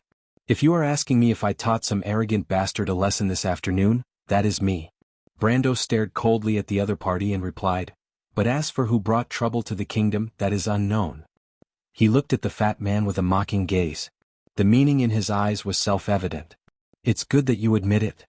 Dolent did not care about Brando's gaze. He only replied, "The crew's empire has already informed us that if we do not hand you over to them within the time limit, they will threaten the kingdom with war. Boy, do as you see fit." "So you want to hand me over?"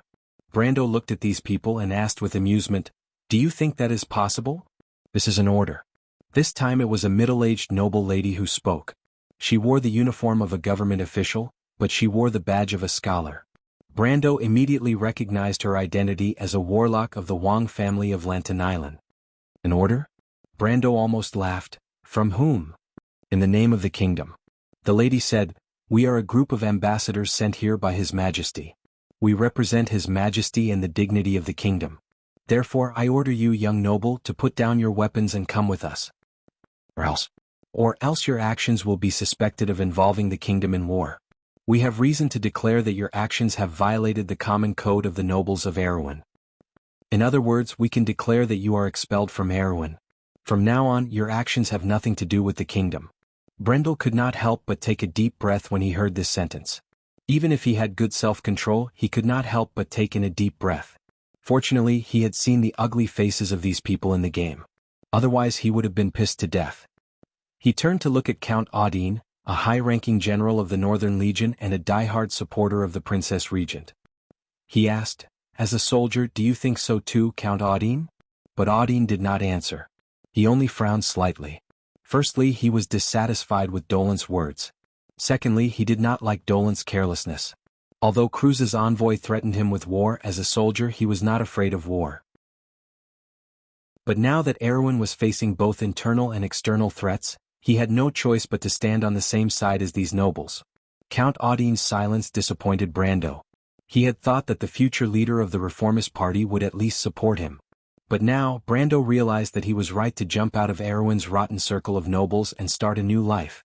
The nobles of the kingdom were hopeless. He finally managed to suppress his anger and looked up at the female scholar with a smile. So you're saying that you want to expel me from Aween? That depends on your choice.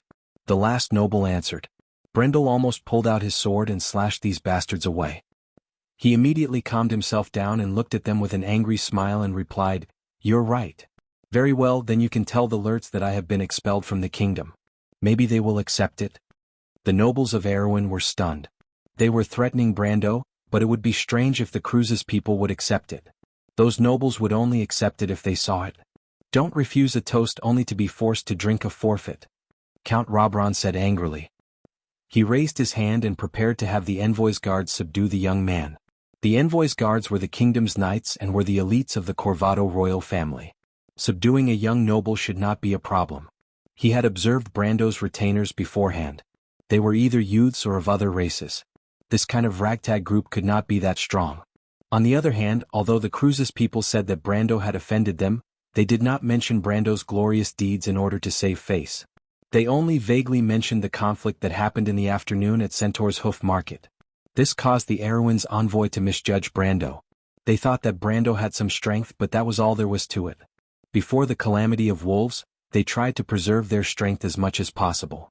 But Brando was determined to resist, so they could not be blamed for taking action. Robron, Audine, and the female scholar had the same idea. No matter what, they could not let the kingdom be involved in a new war. But as soon as he finished speaking, he saw Brando smile at him. "It seems that you want to force me to submit?" he asked. "Naturally. Then it seems that the Cruise's people did not tell you the truth." Brendel laughed. "If you really know the cause and effect of the whole thing, I'm afraid you'll be more cautious with your current actions." "Stop bluffing."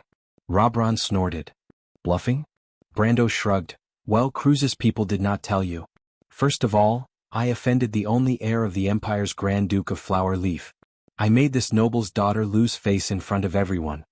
Count Audine was stunned. He thought that Brando had a conflict with Cruise's people, but he did not expect it to be like this. Count Audine immediately felt troubled. According to the Grand Duke's temper, he might really start a war. But Audine did not expect that Brando was not done yet. The young lord continued, "Also, Cruise's people did not tell you that I also offended the Empire's Border Knight Regiment. I beat up a whole squadron of their people." The female noblewoman was about to say something, but her face changed when she heard this. One person beat up a whole squadron of Cruise's Border Knight Regiment? She looked at Brendel and thought to herself, this guy's bragging too much. The Curlet's people didn't tell you either. I also offended the Empire's Flower of Knights, Count Cullens, who was known as the swordsman of the new generation 10 years ago. I remember that I used a spell to send him flying. I don't know if he has recovered yet, Brendel said with a smile. I hope there aren't any scars on his face. I also offended the Imperial Guard's Knight Regiment. I disarmed their entire squadron. Oh, and their Royal Alchemist Association. I almost killed one of their geniuses, a 15-year-old war alchemist. The young man nodded. Also, I seem to have offended someone. Veronica, the commander of the Azure Firmament Regiment. You should know her. I fought with her for 10 moves. In the end, I threatened her with the daughter of the Grand Duke of Flowerleaf and forced her to retreat. He turned around and looked at Roburn's people. If Cruise's people told you this, would you still want to take me away by force? Then he stopped and looked at these people. Also, you want me to apologize to the Curlutzians? He asked. Then may I ask, which of the Curlutzians do you think I should apologize to for the above? Author's note, I came back a little late. Sorry, OTL. To be continued. If you want to know what happened next, please go to www.chidian.com and read more chapters. Support the author, support the original reading. Chapter 385. Erewhon's envoy group was stunned by Brando's words. Count Dolant's short and fat hand moved in the air, but he did not swing down. The forest was filled with a strange silence. The bonfire in the distance flickered, and the crackling sound of burning charcoal could be heard. The sound was so clear that even a pin drop could be heard. Brendel could see the disbelief in their eyes. Robert's hand was raised halfway, the female scholar was covering her mouth, and Audine's hand was hanging down from his sword. Everyone looked at the young noble as if they were looking at a madman. So, what do you plan to do next? Brendel asked with a gentle expression, his voice as light as the breeze in the night. The noble's lips twitched. Tisk, those fellows can't even control their own people. How useless. Vahina hid behind a rock and stared at the confrontation between Brando and Erwin's envoy group with dissatisfaction. If this goes on, we won't be able to achieve our goal. As she spoke, she could not help but turn to look at Viscount Elman with a hint of complaint. The young Viscount was not annoyed and smiled. Don't worry, the best part is yet to come. As if to prove his words, Brando suddenly turned his head to the side of the forest. Who's there? He roared, and the Haurangaya in his hand flew out of its sheath like a beam of black light, knocking away a crossbow bolt that flew out of the forest. The arrow's first target was Count Audine, but it was slightly off target and went straight for the female scholar behind him. The noble lady did not react in time. If not for Brando's help, she would have been dead by now. But Brando could protect one of them, but he could not defend against more. Count Dolent was hit by an arrow the moment he made his move. Fortunately, the fat man had some swordsmanship foundation. Although he was rusty, he managed to avoid being hit in the shoulder at the last moment. The noble who lived like a prince had never suffered such an injury before. He immediately howled like a pig being slaughtered. Who's there? Count Audine's reaction was only a step slower than Brando's. But someone dared to ambush them at this time. The general from the Northern Legion was shocked and angry. He immediately pulled out his sword and faced the direction of the attack. Brendel's brows furrowed as he looked at the broken crossbow bolt on the ground. With his rich experience, he was able to analyze a lot of things the moment the bolt was destroyed. At least this arrow is not the work of a double crossbow. Judging from the strength, it should be the effect of an alchemy weapon. Erwin's people did not have the habit of using crossbows, so Brando's first thought was that it was an ambush arranged by these people. And he felt that the arrow was aimed at Count Audine. Erwin's party have enemies here? He turned around and saw a group of black figures in the forest. The black figures moved quickly. It was as if they had surrounded the party as soon as they appeared in the forest. There were at least a few hundred of them. Brando squinted his eyes and saw the appearance of the attackers. He could not help but be stunned. They were humanoid creatures with the backs of bears and the waists of bears. Every one of them had the head of a lion. Gray gold manes hung down from the lion's face like whiskers and fell to the inlaid leather armor below. Their palms were also furry claws, but they were much more slender than their four-legged cousins. They wore leather boots and carried all kinds of weapons. Toquinen's golden mane lion men. Count Audine called out. The hundreds of golden mane lion mane beastmen stopped. Then 2 burly golden mane lion mane beastmen, who were almost a head taller than the ordinary lion mane beastmen, walked out. The one in the lead had a long scar on his face, which almost divided his thin eyes into two. The one behind him seemed to be his adjutant, who stopped one step behind him. Good morning, everyone. I'm Rovak. Sorry to disturb you. When the first golden mane lion man smiled, the muscles on his face twitched, causing the red scars on his face to distort. Toquinen's lion men, what are you doing? The general's face darkened. Are you trying to start a war? Rovak ignored him and pointed his sword at Brando. Kid, hand over the sword in your hand. The expression of the Erwin nobles changed. Even though Rovak was targeting Brando, his arrogance almost made Count Audine and Count Dolent, who was lying on the ground, explode with anger. They could cause trouble for Brando because they were nobles of Erwin. They could tolerate the Kurlutzians ordering them around because of the prestige of the Eagle Empire. But who the hell were these barbarians? When Erwin was founded, the Golden Mane Lion men were just a small tribe on the northwest border of the kingdom. They fought with the Erwin for many years and suffered many losses. In the end, they were tamed and retreated to the mountains. Even though the kingdom had been declining for the past 100 years, and the Golden Mane Lion men on the border had been acting strangely, they did not expect them to be so arrogant. Not only did they surround and attack Erwin's envoy, but they were also fearless. The first thought that came to Audine's mind was that these unevolved beasts had found someone to rely on, but he could only think of the Cruz people. This was obviously not possible. Compared to Toquinen, Erwin still believed in the Holy Cathedral of Fire. In the eyes of the Cruz people, these guys were real beasts. They would never stand behind these beasts to fight against Erwin. That would be against the teachings of the Holy Cathedral of Fire. But other than that, Audine could not think of any other reason for these beasts to be so arrogant. Of course, he did not act rashly. The enemy had hundreds of people in the forest, while they only brought 20 or 30 guards to Brando. It was obvious who would be at a disadvantage if they fought. He exchanged glances with Dolent. Although both of them thought that they had to teach these uncivilized two-legged cats a lesson, they knew better than to fight when the odds were against them. At least for now, they had to calm them down and return to the camp first. Audine's face turned cold and he asked in a deep voice, Rovak, aren't you worried about the consequences? Or do you think that we are the only people in Erwin's envoy? Rovak narrowed his eyes, as if he had only just noticed the presence of other people besides Brando. He sneered and licked his paws, looking at the people in front of him with his light yellow prismatic eyes. Indeed, he would not have dared to do this before. But before he came here, he had learned an important piece of news from Cruz. The Erwin in the outside world was now divided and could not start a war. To his amusement, these Erwin nobles, who were usually high and mighty, did not seem to know about this. He was looking forward to seeing their expressions later. Toquinen had been eyeing Erwin's rich lands for a long time, and he finally had this opportunity in the past 10 years. Since he was going to fall out sooner or later, he did not care if it was today or tomorrow. Besides, Cruz had also told him that Haurangaya was now in the hands of the Erwin people. This news was even more important to him. Haurangaya was originally a sacred object in the wilderness. It was said that whoever held this sacred sword could unite the people of the mountains and the land. The Golden Lion-Mane Beastmen had thought that the sword was lost in the mountains of Anwa and had fought with the dwarves for it for hundreds of years. They did not expect that it would appear here. They had originally come for the rumors of the divine weapon. Now that there was no sign of it, it was not a bad idea to find the sword first. Consequences. Rovak saw the expressions on the faces of the Erwin nobles and could not help but sneer. If you had said this a few decades ago, I might have been worried. But now it seems that you do not know the situation in your country, do you? Audine was stunned. What do you mean? Someone asked. Your country is now divided into two. The lords in your country are fighting each other. Only you have the leisure to explore here and look for treasures, right?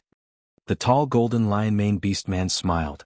Its words were like a bolt of lightning that struck all the Awin nobles present, causing their faces to turn pale. Of course they knew the situation in Awin. The old king had ordered them to search for the Lionheart sword in the south in order to save the kingdom's fate, but they did not expect the kingdom to fall into discord before they could do anything. What was going on? Was this really the will of Lady Martha? But just when everyone's hearts were in a mess, Brendel finally spoke up. I'm sorry, he replied softly. I didn't hear what you said to me just now. Can I trouble you to say it again? Brando's hand that was holding the Haurangaya sank slightly, and his face was as cold as water. He felt that the anger in his chest could burn the world. Brando was already annoyed by these people who came to question him for no reason. He was ready to teach these people a lesson on behalf of the future Princess Regent. But he did not expect that. At this time, someone would actually walk into his line of fire. When the tall Golden Lion-Mane Beastman pointed his sword at him and asked him to hand over the Haurangaya in a disrespectful tone, he almost could not help but cut this guy in half. Not to mention that the other party ignored him and mocked him as much as he could. What the hell, do you think you're trying to draw aggro? Brando took a deep breath.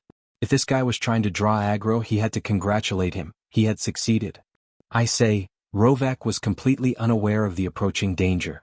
In his opinion, how powerful could a young man be? He was a warrior of Toquinen, and he had attained gold-tier combat strength more than a decade ago. Otherwise, he would not have been sent here to find the divine artifact.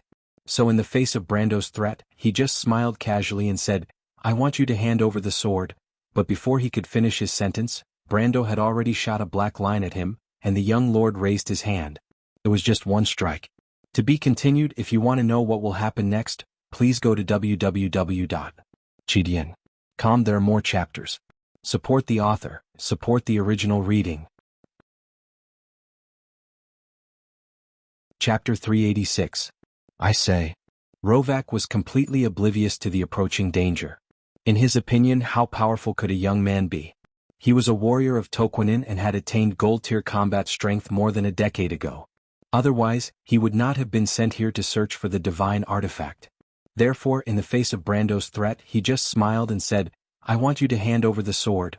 Before he could finish his sentence, Brando had already shot towards him, leaving a black line in his wake. Then the young lord raised his hand. It was just one strike. There was no military swordsmanship, no white raven sword style, and Brando did not even use any fancy moves. The dark blade of the sword was like a meteor as it swung towards Rovak. The Golden Lion-Mane Beastman's expression changed, and he immediately raised his sword to parry. Unfortunately, what awaited him was Brando's strength burst and breakthrough. Brando, in a fit of rage, used these two extremely exhausting skills without reservation for the first time. The master level, strength burst, increased his strength by 3 times in an instant, pushing his strength to the peak of gold tier at 443 ounces. The Ghost Knight's crystal also increased his strength to the elemental realm by 30%. Everyone saw that at that moment, Howran Gaia in Brando's hand bent automatically as if it was refracted in the air. Then with a loud clang, it collided with Rovak's broadsword. It was a sound that made one's teeth ache. At that moment time seemed to slow down. The tall golden lion-mane beastman watched as the broadsword in his hand bent to the limit, cracked, broke, and then shattered into pieces. The metal fragments shot back like steel needles and hit the golden lion-mane beastman. Normally, these fragments would not be able to hurt his gold-tier body. But at this moment, these steel needles seemed to contain the same power as they pierced into his body. He screamed in pain. But as soon as the scream came out of his mouth, it stopped abruptly. The huge lion-mane beastman had been swept away by a powerful force. Due to the force, his upper body was bent backward, and then his entire lower body was torn apart along with his spine.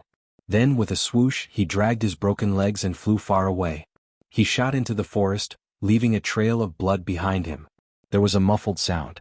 At this moment the others finally recovered from their shock. The few lion men standing closest to Rovak subconsciously unsheathed their swords, wanting to charge forward. Unfortunately, what awaited them was an even more tragic fate. "Earth, give me your blade!" Brando roared. A loud crash was heard. With Brando's sword as the center, the ground 100 meters in front of him instantly split open, and sharp rocks shot out from the ground. Like a storm, stalagmites that were 2 to 3 meters long and as thick as a bowl were formed out of thin air. Along with a swooshing noise, the sword rocks spread out in all directions. Within a breath, a forest of sharp swords was formed, covering an area with a diameter of thousands of feet. More than 20 golden lion-mane beastmen were pierced like hedgehogs in an instant. Patter. The black-haired young alchemist, Rono, dropped a dagger on the ground. He was dumbfounded as he watched the scene unfold outside the forest. Vahaina, the noble lady with 2 ponytails, was even more shocked. There were still a few spots of blood on her white face, left behind by the golden lion-mane beastman's corpse when it flew past her. If it was any other time, Vahaina would be disgusted to death. But now, she did not even have the courage to make a sound or blink her eyes. Of the 3, only Viscount Elman was slightly calmer, but when he saw that sword, his heart couldn't help but skip a beat. The only thought in his mind was that he was thankful that he didn't go looking for trouble with that guy himself. He had seen Duke Veronica's swordsmanship before, but even though her swordsmanship was impressive, it still lacked the power to shock people. When Brendel drew his sword, the unstoppable force was so strong that even though they were hundreds of meters away, they could almost feel the wind and rain of blood that assaulted their faces. It was as if the sword had pierced through their hearts, causing their hearts to stop. It was a kind of extreme pressure when faced with power. This. Rono was almost speechless. Sword and cursed dual cultivator. Elman's expression also changed several times. However, the Erewhon nobles around Brando were the ones whose expressions changed. They originally thought that Brendel was exaggerating when he said those words to them before, but they didn't expect him to do so. But now these people stood there as if they were petrified. Their expressions were strange and no one could make a sound. The fat Count Dolan who was lying on the ground opened his mouth as if he wanted to say something, but his voice was stuck in his throat for a long time. Count Audine had been in a posture ready to draw his sword. He was prepared to attack if Brando's tone changed, but when he saw Brando draw his sword, he felt as if the sword in his hand weighed more than 1,000 pounds. He could not pull it out no matter how hard he tried. This guy was a noble of the Erewhon? Since when did the Erewhon have such a crazy person? Brando maintained his posture for almost 2 seconds before he let out a sigh of relief. Using power burst and charge at full strength consumed too much energy. If it were not for his innate talent, he would have been frozen for more than 2 seconds. But even so, not a single golden lion-mane beast man dared to surround him while he was frozen. They could still accept the fact that Shurfong had killed Varric with a single slash, but the terrifying Gaia blade was simply too terrifying. Nearly 100 meters of the ground was instantly lifted up, and countless stone teeth rose from the ground. This scene shocked everyone to their very core. A demon warrior? Or a sword and cursed dual cultivator? Brando put down Howran Gaia, and the stone teeth that rose from the ground disintegrated and turned into dust. He then coldly looked at the golden lion-mane beastmen who wanted to surround him but were scared off. Hundreds of golden lion-mane beastmen formed a crescent around him, but no one dared to take a step forward. When the late King Eric was still alive, He would never have thought that one day his descendants would be mocked by a group of beasts. Brando turned around and looked at the emissaries of the Erewhon Empire and said, "The glory of the Erewhon Empire's lost flag, the shining glory that flew on the battlefield of the past, do you think you can pick it up?" Brando's voice was not loud. It could be said that his tone was flat. However, the nobles realized that they could not say a single word of rebuttal, whether it was the fat man on the ground, Count Audine, or the female scholar.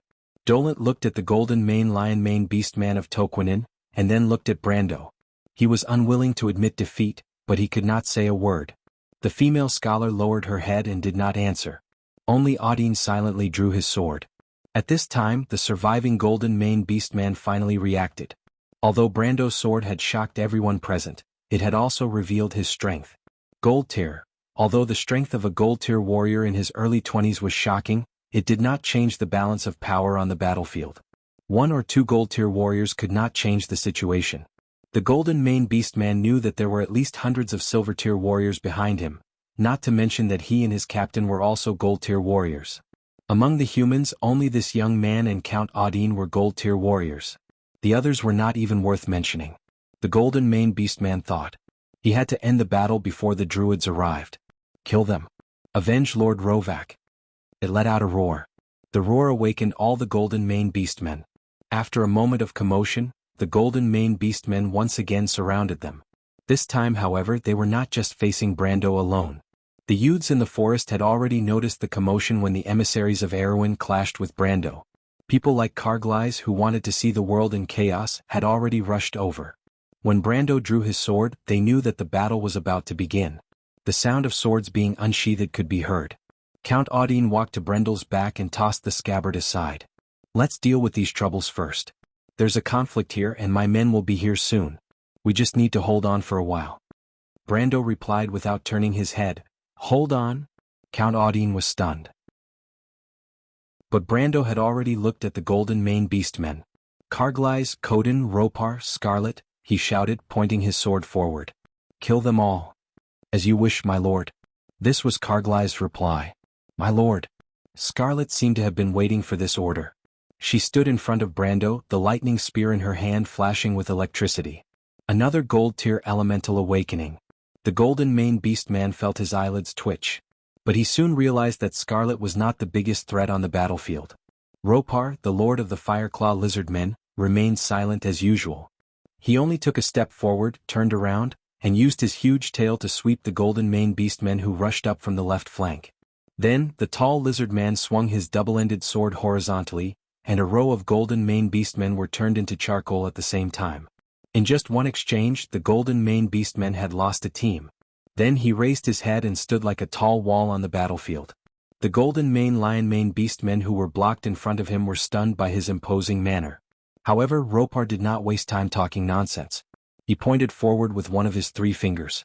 Dozens of Fireclaw lizardmen rushed out from behind him like a broken dam. Only Coden unsheathed his sword and walked slowly to Brando's side. "I don't think I agreed to work under you, boy." "Is that so?" Brando asked.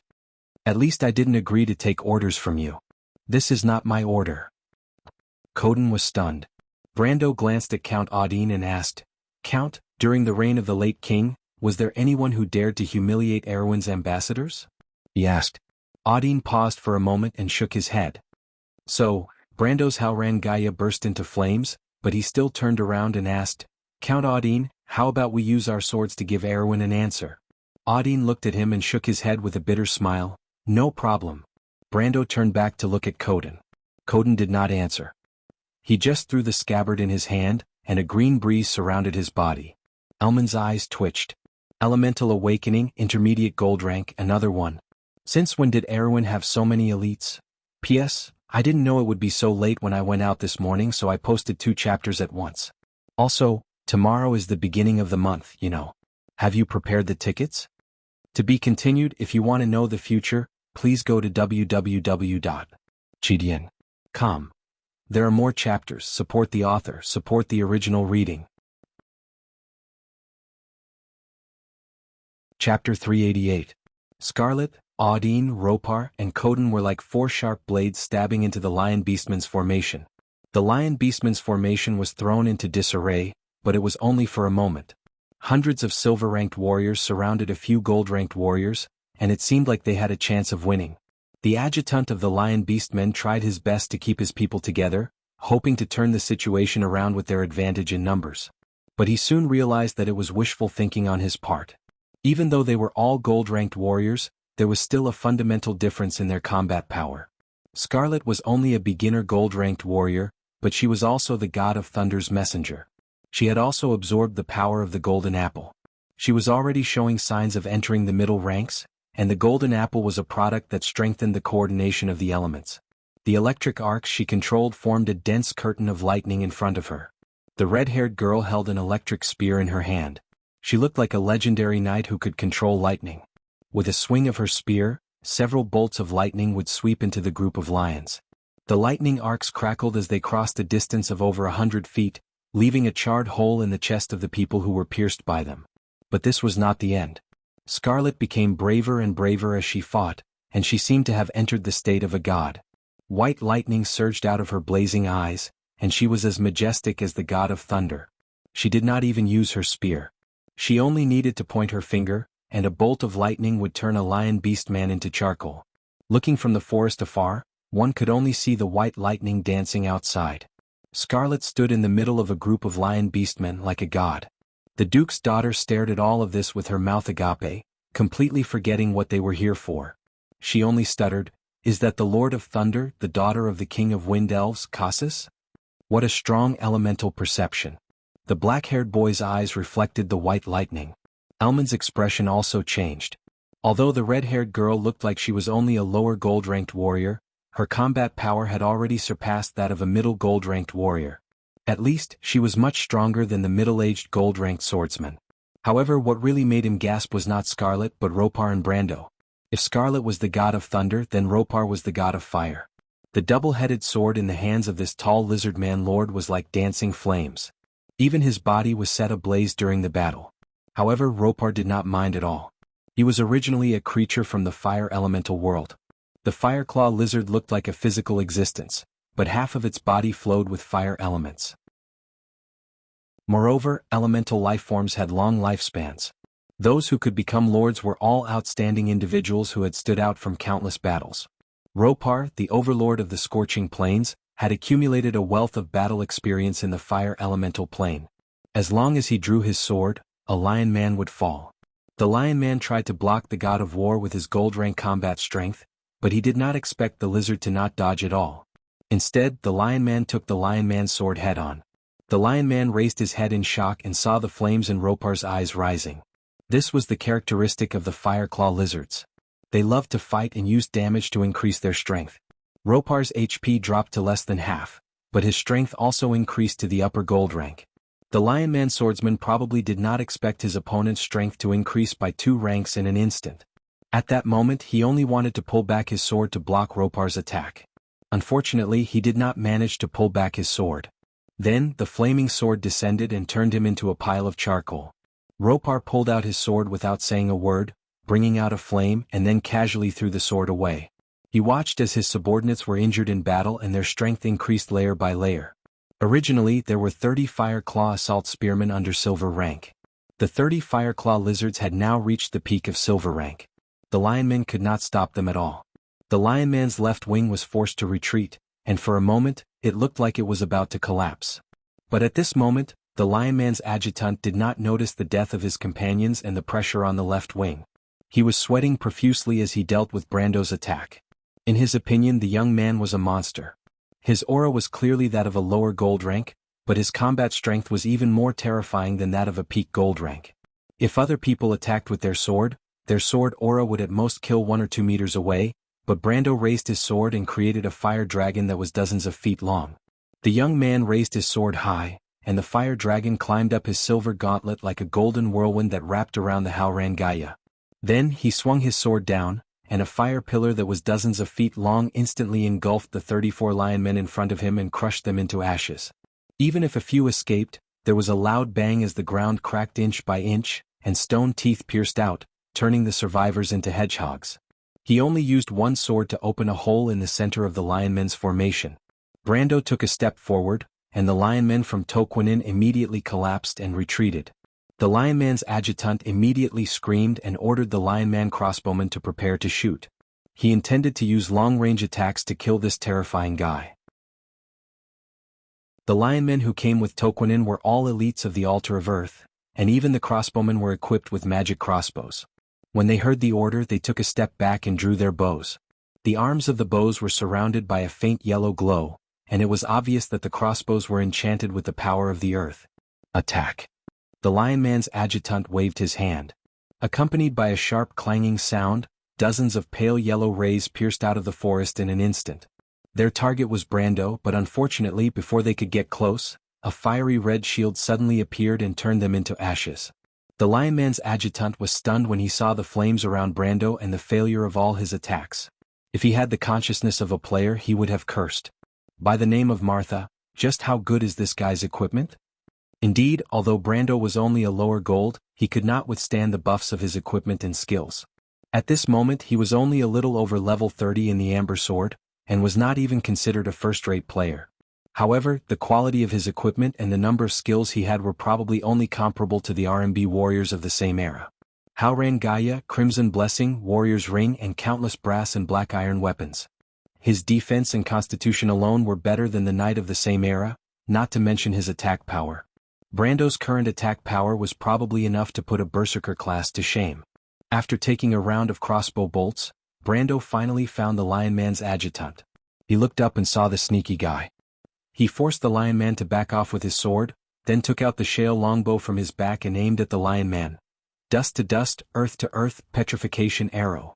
Brando's archery skills were originally inherited from the experience of a level 100 warrior. Back in Fortress Reden he was not familiar with weapons, but now that he had the weapon mastery of mercenaries, he was confident that he could hit the target at this distance. He released the bowstring, and the arrow shot out like a meteor towards the Lion Man adjutant. The Lion Man adjutant's reaction wasn't slow. He immediately raised his sword to deflect the arrow, but the moment his sword touched the arrow, he turned into a stone statue. Petrification bow. The black-haired youth in the distance almost shouted, if Alman did not cover his mouth. Other than the Viscount, the other descendants of the Cruz nobles could not help but sweat a little. Brando was hiding too much power and it was a little too much for them to take in. However, Rono did not realize that the shale longbow could only create one petrification arrow. He thought that it was the legendary Medusa's petrification bow, which was a legendary fantasy longbow. Coupled with the Crimson Blessing and Haoran Gaia, it was really a deadly combination. At this moment, the Lion Men finally couldn't hold on any longer. Although they still had the advantage in numbers, Coden, Ropar, and Audine weren't experienced in battle, so they didn't have the chance to utilize their advantage in numbers. Coupled with the death of two of their commanders, the Lion Men were like a headless dragon. Their defense line was shaken and finally collapsed. The first to run was the left wing. Under the attack of a large number of pinnacle silver-ranked Fireclaw lizardmen, they suffered heavy casualties. When they saw the death of their adjutant, they immediately turned and ran. Except for a few who were sent to hell by Ropar, most of them quickly disappeared into the vast black forest. When the left wing collapsed, the center immediately felt the pressure and began to retreat. This retreat led to a large-scale collapse, and in the end Awin's side was like a duck herding ducks. Even the youths joined the ranks of the ranks to chase after them. However, Brando did not let his men chase too far. He saw that the Lion Men were stopped by the Druids who rushed over. Hundreds of silver-ranked Lion Men could still hold on for a while in front of Brando, but in front of the Druids, who were much more numerous, they were captured in a flash. Therefore, except for a few who escaped into the forest, the rest were all tied up like rice dumplings by the Druids. The result of the battle was not out of Brando's expectations, but it greatly surprised Erwin's ambassadors. When Audine returned to Brando's camp, the Erwin nobles finally realized what they had done. Roland sat there with a gloomy face and did not say a word. Maria helped him treat his wounds. The female scholar and Count Audine came over to thank Brando. They were a little embarrassed because they originally wanted to deal with this young man, but they did not expect to stand on the same side because of the Lion Men. However, Brando saw that they did not know how to deal with the current situation. The Lion Men's words left the nobles in a mess. If the kingdom was already divided, then they did not know what was the point of staying here. Moreover, Cruz's men were also pressuring them. How could they capture Brando? They looked at the young man. Everything that had happened before made them feel that it was just a delusion. Audine even began to suspect that Cruz's men were trying to kill Brendel with a borrowed knife. At this moment Brando turned around. He heard Carglass calling out to him as he came back from the forest. Although the second son of Lord Maxon was only close to becoming a silver ranked, his outstanding swordsmanship and clever mind allowed him to defeat 2 enemies in the previous battle. Compared to Scarlet and the others, this result was not shocking, but compared to the other youths who did not gain anything, he was like a crane in a flock of chickens. Now that Carglass had gained a firm foothold among the youths, Brando had the intention to train him to be the deputy of the Knight's Guard. P.S. As a piece of equipment, the Ghost Knight's crystal's output is similar to the attribute bonus of potions. Therefore, it is also affected by the explosive strength. This is the reason why the price of equipment like the Ogre's Ring is different. To be continued. If you want to know what will happen next, please go to www.chidian.com. There are more chapters. Support the author, support the original reading. Chapter 389. What's the matter, Carglass? My lord, there's a problem. Carglass looked into the forest and replied. In the forest, the druids were interrogating the captured Golden Mane Lion Mane Beastmen. The members of the Witherwood Council did not expect that someone would dare to cause trouble at the front line. Furthermore, Brando was their ally for the time being. They were furious because what Toquinen was doing was a waste of their time, and time was of the essence at this moment. However, the Lion Mane Beastmen felt wronged. They heard that Erwin's group only brought 20 to 30 guards to cause trouble for Brando. 20 to 30 silver-ranked guards and a few gold-ranked guards were nothing in their eyes. Rovak and his adjutant thought that it would not take much time to wipe them out. However, things did not go as they wished. Cruz did not tell them about Brando's strength, and they ended up being wiped out instead. Of course, Vahina and the others did not intend to harm the Lion Mane Beastmen. In fact, the nobles themselves were shocked. They thought that even if Brando had 1 or 2 gold-ranked guards, they would not be able to fight against hundreds of silver-ranked Lion Mane Beastmen. One must know that although the Lion Men did not have any swordsmanship to show off, their racial talent of wild fighting and strength prayer was also a unique combat skill.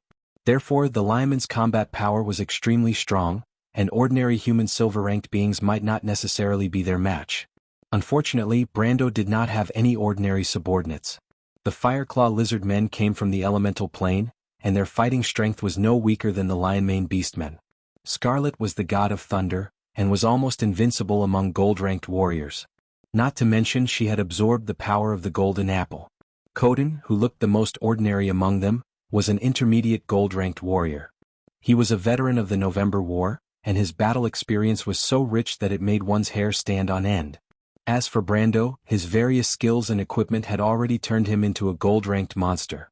Even he himself didn't know how strong he could be when he went all out. Therefore, all of these unexpected circumstances led to the tragedy of the Lion Mane Beastmen. However, Brando did not care about the fate of the Lion Mane Beastmen. He wiped Halangaya's dark blade and sheathed it. He then turned around and asked, "What's the problem?" Carglass sat down beside Brendel and stretched lazily. "My lord, someone is plotting against us from behind." Brendel was surprised by Carglass's words. Brendel paused for a moment. "Erwin's group and Beastmen came to us one after another. I don't think there's such a coincidence." The young man replied in a low voice, "If Count Audine's trip was due to pressure from the Kurlutzians, then it's hard to guarantee that the Kurlutzians are not behind these fellows from Toquinen." "That's true." Brendel nodded. However, he frowned. Toquinen was a force of the Temple of the Earth. How could Cruz's people get involved with them? If Cruz's people really intended to support Toquinen to suppress Erwin, it would be bad news for Erwin. But would the Holy Cathedral of Fire agree? Even if Cruz had the right to speak in the temple, what they did was against the teachings of the temple, and the temple would not easily compromise. Even if he had to pay a price, it would not be worth it just to target Erwin. He looked at Carglass quizzically. "My lord, you mean to ask, how did Cruz persuade the two-legged cats of Toquinen to come after us?" Carglass replied, "It's actually very simple. We just have to let those two-legged cats know that Erwin is no longer a threat." "You mean the news of Erwin's split?" "Yes, my lord.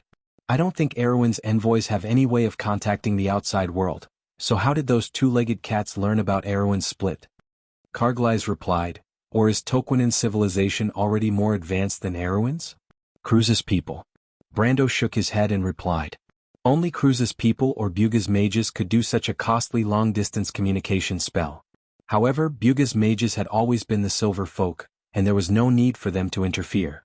Even if those sly white-bearded old men wanted to find a stumbling block for Cruz's people, they would not find a country like Erewhon's. However, Brando suddenly realized something and looked at Carglass in surprise.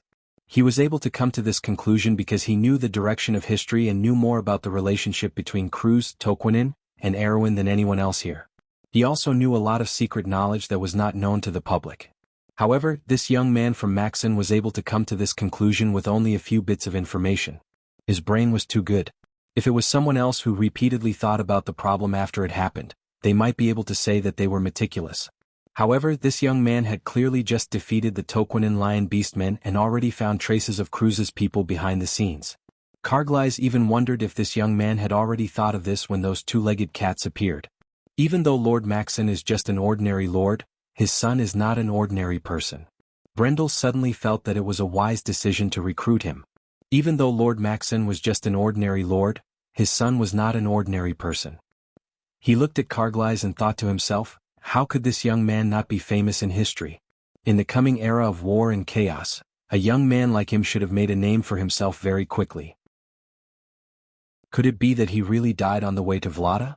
At this thought, Brando could not help but pat Carglass' shoulder and say, "Kid, I saved your life. You should think about how you can repay me." However, he only dared to think about it in his heart. If he did, he would definitely be labeled as a scammer, and the Holy Cathedral of Fire might even send someone to tie him to the stake or something. Brando was about to say something when Carglass said with some doubt, "But the only thing that puzzles me is the motive of those two-legged cats. Did they come all the way here just to steal your sword, my lord?" Although Haurangaya is a weapon that only exists in fantasy and legend, those unlucky bastards are still the ambassadors of Toquinin. Isn't it too degrading for the ambassadors to suddenly turn into bandits? The young man could not help but scratch his head. Or have they had this tradition since ancient times? I don't understand. Count Audine and the female scholar heard the young man's words and could not help but cough heavily. They had a strange expression on their faces. Tradition? If the Lion Beastmen of Toquinin knew that this young man had turned Toquinin into a nation of bandits, they would not know if they would immediately send an army to kill him. However, Amandina answered Brando's question. She waited until the battle was over before walking up to Brando. The Haurangaya is a sacred relic of the Holy Cathedral of Earth. Its value is no less than that of the Lionheart to Erewhon. If the people of Cruz knew that the Scepter of Fire is with you, my lord, they would have come to steal it as well.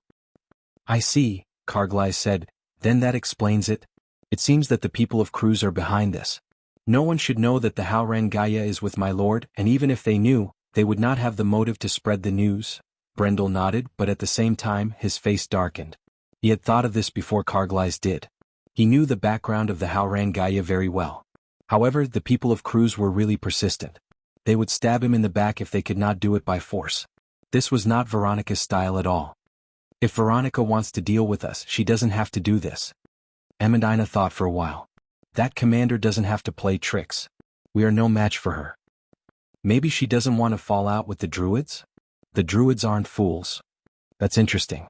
Carglass suddenly smiled and turned around. Count Audine, it is indeed the envoy of Cruz who is pressuring you, right? As a high-ranking general of the Northern Legion and a noble of the kingdom, Audine did not have to answer the young man's question. But Brendel had fought side by side with him before, and he was dissatisfied with the Kurlut's obvious use of them as cannon fodder. I know the person who came.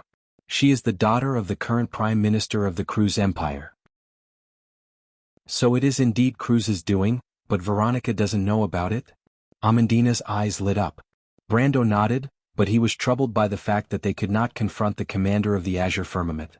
If they did, Veronica would take the Empire's prestige into consideration and make the act real.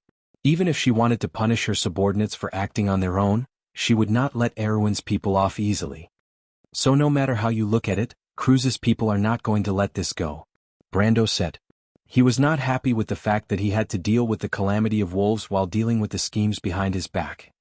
Don't worry, we can fight back. Carglass lowered his voice and whispered, My lord, Cruz's people are not making a move themselves. They are probably waiting to see our trump cards. Brando was stunned. My lord, Amandina whispered, Carglass means that they should be nearby. Brando immediately reacted. But he did not act immediately. Instead, he quietly signaled to the people around him and quietly threw out a wind spirit spider card. Brando threw the card on the ground, and the translucent spiders appeared from the bushes without attracting anyone's attention. Then he whispered, "Continue, let's see what they plan to do next." Carglass was stunned, but he immediately understood that the young lord had already made his move. The young man smiled as if he wanted to see the world in chaos. "Since they want to see where our bottom line is, they will naturally raise their cards again and again. But as for a stronger force..." "The Holy Cathedral of Fire," Amandina replied. "Cruz's people have the right to speak in the Holy Cathedral of Fire. If they can use Erwin's envoy to pressure us, then it is impossible that they did not consider the Holy Cathedral of Fire." Audine and the noblewoman's expressions changed when they heard about the Holy Cathedral of Fire. "But the Holy Cathedral of Fire does not completely listen to Cruz's words," Amandina replied with a frown. She was grateful that Brando had saved her life, so she said, "If the priests want to make a move, they need a reason." "A reason?" Brando felt his eyelids twitch slightly. He might have thought of the other party's excuse, heaven's armor. He could not help but take a deep breath. He only hoped that his guess was not true. Otherwise it would be troublesome. Author's note: second update, I'm looking for a magical item that can speed up a rabbit's digging speed. It only exists in the past and fantasies. You know what it is. To be continued. If you want to know what will happen next, please go to www.chidian.com. There are more chapters. Support the author, support the original reading. Chapter 390. Vahina covered her mouth with both hands as she stared at the lionman's defeat. She wanted to complain about how useless those bastards outside were. A few hundred of them couldn't even deal with a small group of Erwin's ambassadors, but in the end she didn't make a sound. Brando had truly frightened her. She now knew that the country bumpkin had held back, or she wouldn't have been able to wait for Veronica and the others to arrive. However, Vahina's heart started pounding again. She had seen Brando's cold gaze from afar, not daring to even breathe. Her heart was pounding and she was suddenly afraid. Elman. Vahina whispered, "He won't notice us, right? Don't worry." Elman frowned and comforted her. "He won't be able to react that quickly, and even if he guessed, he won't be able to notice us." He frowned as he looked in the direction of the battle. It was not a good sign for Erwin to have such a genius, not to mention one who was younger than him. He looked at Brando with an inexplicable sense of enmity. He patted Vahina's shoulder and said, "Let's go, let's leave." Elman was not confident either. The young man's strength was too terrifying. "Aren't we going to wait for the people from the Holy Cathedral?" Rono took a deep breath and whispered. "The Holy Cathedral won't act as hastily as those beasts. Dohar is greedy, but he's not stupid."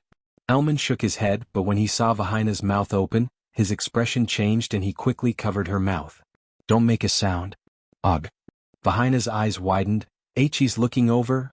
Elman's movement stiffened. He raised his head and saw Brendel's gaze casually sweeping over in his direction. He immediately felt his scalp go numb. "Impossible, this is a coincidence." "Lower your head, Rono, don't let him see you," Elman shouted in a low voice. But what he didn't know was that a wind spirit spider was silently passing by him. Brando turned around and saw the wind spirit spider behind the three Cruz nobles. When the wind spirit spider stopped, his gaze also stopped. "You found out." Vahina struggled in Elman's arms, her face pale with fright. "Don't be rash, Vahina." Brando tilted his head, and half of his face turned a soft gold against the light of the bonfire. He just glanced at the depths of the forest, then shook his head slightly and slowly pulled out Haurangaya. The edge of the black blade reflected a hint of golden light. Seeing this, Viscount Elman finally realized something and his expression changed. "Run." Brando didn't say a word about the panic of Cruz's noble heirs. At this moment his left hand had completely pulled out Haurangaya. The white whirlwind created by the white raven sword style immediately gathered on Haurangaya. He then passed the Haurangaya to his right hand, gripped the hilt tightly and pointed forward. His eyes reflected a cold light. In this cold light, the three Kurlutz nobles who were running away were reflected in his cold eyes. Brando pulled back his sword and swung it backward. One strike. It was as fast as lightning. A white sword aura emerged from the blade of the Haurangaya with a sharp howl. The majestic white sword aura instantly spread out from the blade of the Haurangaya, as though a pair of white wings had spread out. The wings moved forward. A white cyclone separated the air from both sides, and the wind pressure swept through half of the forest in an instant. The trees fell forward layer by layer, and a roar like that of a giant beast's awakening echoed in the night sky. It was the sound of the wind under the night sky. At that moment, the adventurers, envoys, mercenaries, and druids who gathered near and far in the forest subconsciously looked up.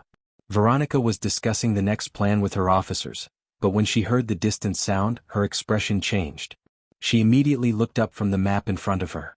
The wizard in the silver robe put down the crystal ball in his hand and looked up. He looked in that direction. The roar shook the entire forest.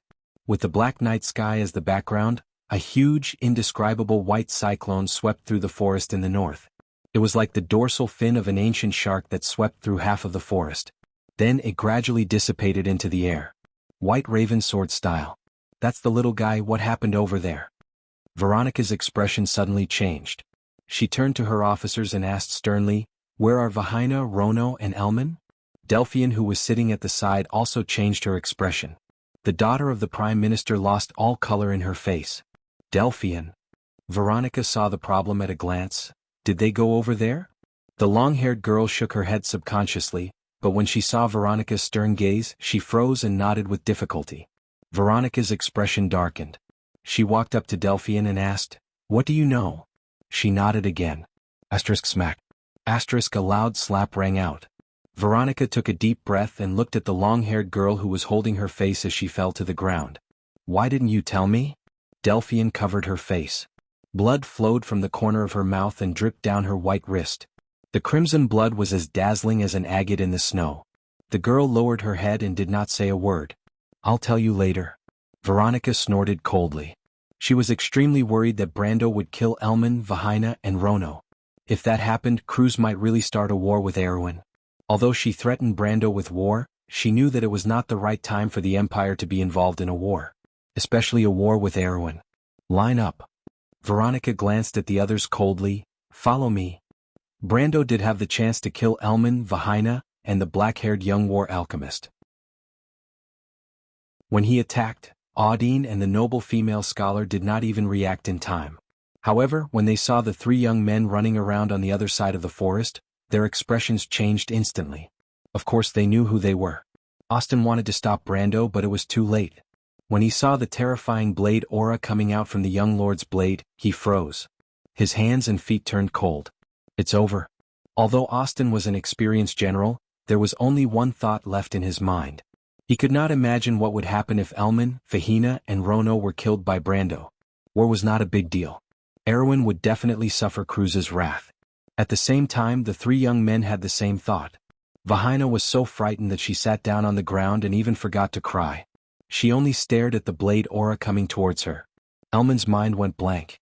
He immediately left Vahina behind and pushed Rono away, trying to get him to shield him from the attack. But when he turned around, he bumped into a black pine tree. The black-haired young man was also thrown to the ground. Then the white sword chi brushed past their bodies and brushed past them. Swish. Elman's sword belt, Rono's cloak, and Vahina's shawl were cut in half and fell to the ground. The three young nobles were so shocked that they did not move for a long time. A 10-feet wide path was cleaved through the forest by Brendel. Wherever the sword wind passed, there was no vegetation left, and the thick tree trunks were directly split in half. Vahina knelt on the ground without moving. She waited for a long time before letting go of her hands covering her eyes. She looked up and saw Erwin slowly walking towards her with a cold expression. Brando raised his sword and slid it across Elman, Rono, and her neck. He did not say a word, but the cold aura of the blade aura caused everyone to shrink back slightly. "You won't be so lucky next time." Brando said, "The next time I see you, your heads won't be on your necks anymore." Elman and the black-haired young alchemist did not say a word, or perhaps they were completely frightened. As for Vahina, she did not dare to refute this time, only kneeling on the ground and trembling. Brando looked at them. He was not crazy enough to drag Erwin into the war with Cruz. However, he knew that as long as he did not lose his mind, the possibility of that happening was very small. Erwin was currently troubled by both internal and external problems, but the Cruz Empire was not going to have a smooth sailing either. The era of war and chaos was still a few years away. However, letting these people stab him in the back was not in line with his personality. The best way to deal with these spoiled brats was to scare them. Only a threat to their lives could make them feel fear from the bottom of their hearts. But Brando's real goal was not to kill them. In fact, he did not want to kill them but to save their lives. He raised his head and looked at the end of the path where the blade aura had swept out. There it was. A black wolf the size of a horse carriage stood there. This huge beast looked as majestic as it was when it was alive, but it did not move. Then it shook and its whole body was suddenly split into two halves from the middle. With a crash, it turned into a pile of rotten meat soaked in blood and slid to the sides. The stinky internal organs fell to the ground, and a pungent smell filled the air. Character killed Lord Tyr Black Wolf. Received 2300 experience. Brando immediately saw 2 lines of green text appear in his vision, but he was not surprised at all. The young lord placed Howran Gaia on his shoulder with one hand and looked back at the other side of the dark mountain. The night sky was filled with the sound of a wolf howling. Then more wolf howls echoed from the forest near and far. Moving red dots began to appear in the forest. Brando looked in that direction for a while as if to confirm something, then he turned back to his young subordinates and raised his hand. It's coming. Prepare for battle. P.S. Like the rise of the moon, the first outbreak will last for several long nights. The monthly votes will howl and run wildly under the moon, as if indicating the arrival of a disaster.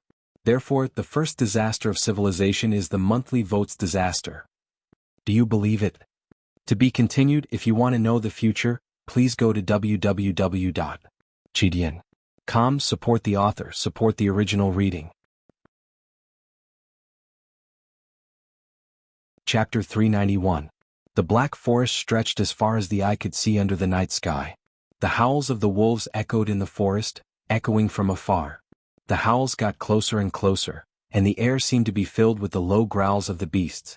The black creatures moved through the forest. They would occasionally stop and raise their heads to sniff out the scent of life. Their hard noses were filled with white mist in the cold air. A red light appeared in the darkness, and then specks of scarlet light appeared. The specks of light were densely packed together, like an endless ocean. The youths sucked in a breath of cold air, and the faces of the Awin nobles who did not manage to leave in time changed. Prepare for battle. Count Audi knew that they could not escape in this situation. The general made a prompt decision and ordered his knight subordinates. At this time, the young men under Brando were already in formation. Maintain the formation. Someone shouted. Brando turned around and saw that the leaders of the groups were maintaining the formation. Most of the young men looked pale, but the leaders were doing well. Although they were not calm, they were at least calm. Use the spears first. Coden shouted beside the young men. Quick, pick up the spears. A phalanx of spears appeared in the open space. Level the spears. Level them. Spread out the formation. The shouts of the team leaders rose one after another. The spears were slowly leveled. The sharp edges of the spears reflected the golden light of the bonfire and flashed slightly, as if the tip of the spears had extended forward. The wolves stopped and stopped moving forward. The sea of red dots suddenly calmed down. They want to test us. Coden raised his sword and inspected the formation of the youths before he walked back and said. Brando nodded and threw a red light at Coden. Catch. The old swordsman was shocked and caught the red light. He opened his hand and saw a test tube with a seal on it. It was filled with a blood-red liquid that emitted a fluorescent light. Drink it. What is this?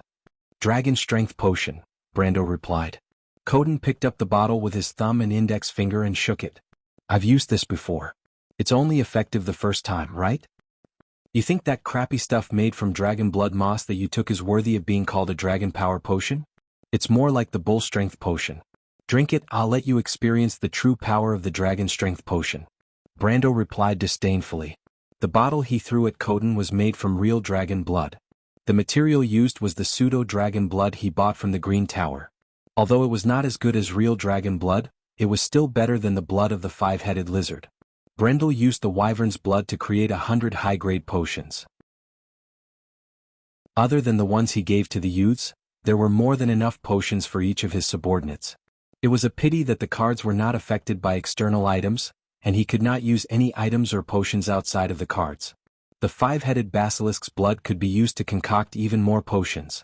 Randolph planned to use some of them on the White Lion Legion in the future, and some on the subterranean dwellers to appease Tajiv and make it more loyal to him. Coden looked at the dragon blood potion in his hand and doubtfully drank it. However, his expression immediately changed and he stared at Brando in disbelief. This is... Brando smiled and did not answer. He only looked at the front line. His subordinates gripped their spears tightly and nervously got into a defensive formation. Erwin's knight group moved forward to the left of the front line, while the Fireclaw lizards moved to the right under Ropar's command. The left wing is ready. The captain of the knight reported to Count Audine. Ropar put down his double-ended sword and also entered the front line. My lord. Karglais and the leader of the first group, Janos, turned around at the same time. Brendel looked at the two of them. Janos was a boy with short grayish-blonde hair. He was the leader of the first group and was the son of a cobbler. But now he had the aura of a soldier.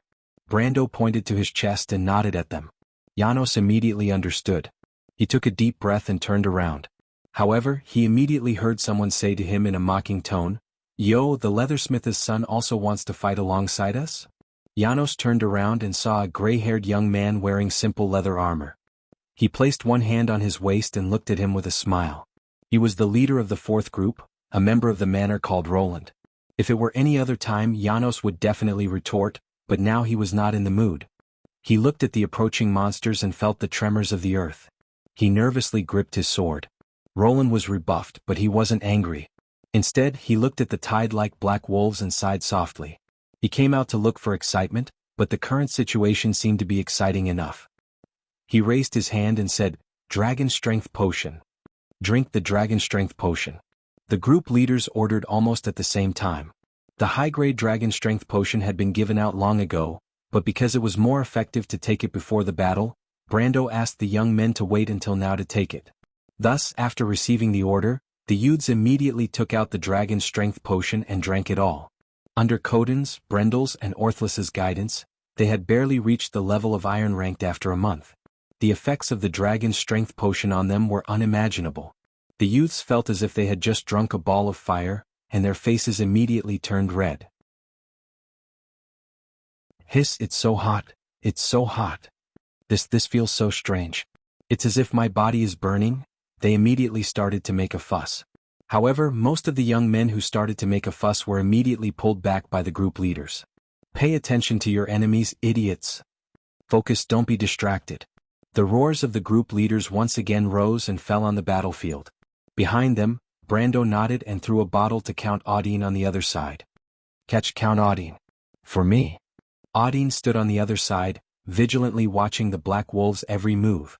He was shocked by Brando's action. In theory, they were still considered enemies. He looked at Brando with some surprise. Brando did not even turn his head.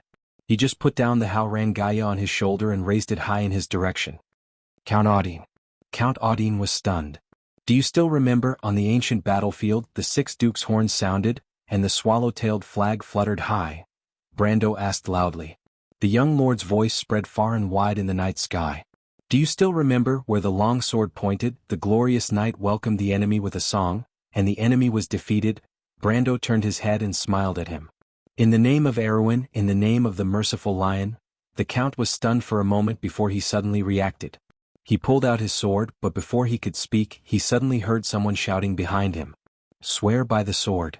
It was a chorus of echoes. Audine turned his head in surprise and saw the knight he brought with him pulling out their long swords and facing the endless black wolves in the forest. Brando waved his sword and pointed forward. Therefore, the descendant of the late King Eric Erwin. Brando leveled his long sword. Kill all the enemies. The spears were leveled uniformly, and the tips of the blades were connected into a snow-silver parallel line. In the forest, a howl came from afar. The black wolves finally began to move. The tide of monsters was like a rolling black carpet. Their scarlet eyes moved forward and then fell behind. The ground finally shook. They leaped out of the forest, and what they saw was a long wall formed by the human knight. More than a dozen wolves leaped to a higher place nearby.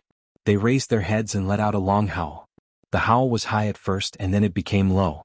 Countless black wolves rushed up from both sides with their howls, like countless torrents rushing towards the humans. Then the black monster collided with the human in white armor. The long spear pierced through one black wolf, two black wolves and several black wolves together. Black blood flowed down the long spear shaft. The huge impact made the spear shaft creak as it couldn't bear the heavy burden. The young men and the knights were forced to step back. Then there was a cracking sound and the spears were broken.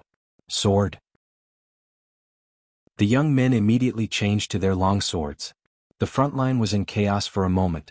Brando also put down his sword, and the green light net on his retina was weaving out pieces of numbers that flowed down like a waterfall. It was EXP. Although it was only 1 or 2 points, but in just a moment the total amount of EXP increased by more than 1 or 200. Brando took a breath, and then he took out a bottle of dragon blood potion and drank it. The slippery dragon blood entered his mouth, and he immediately felt as if his body was burning. It was not burning, but there was a dry feeling. And just as this feeling was produced, the green light net on his retina immediately changed and weaved a few lines of small words. Strength plus 25, Dexterity plus 10, Constitution plus 20. Potential 10%. The advanced dragon strength potion increased his stats by about 20%, but this was because his level was higher. If his subordinates took the potion, the increase would be at least a few 100%. Koden's increase would be even lower, but for an intermediate gold rank, even a few % increase would be very impressive.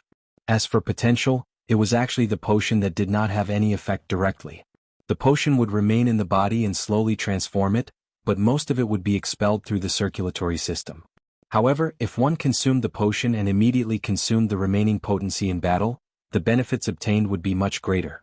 Therefore, Brando swung his wrist and looked at the endless black wolves in front of him. He thought that it was indeed time to farm some EXP. Oh no.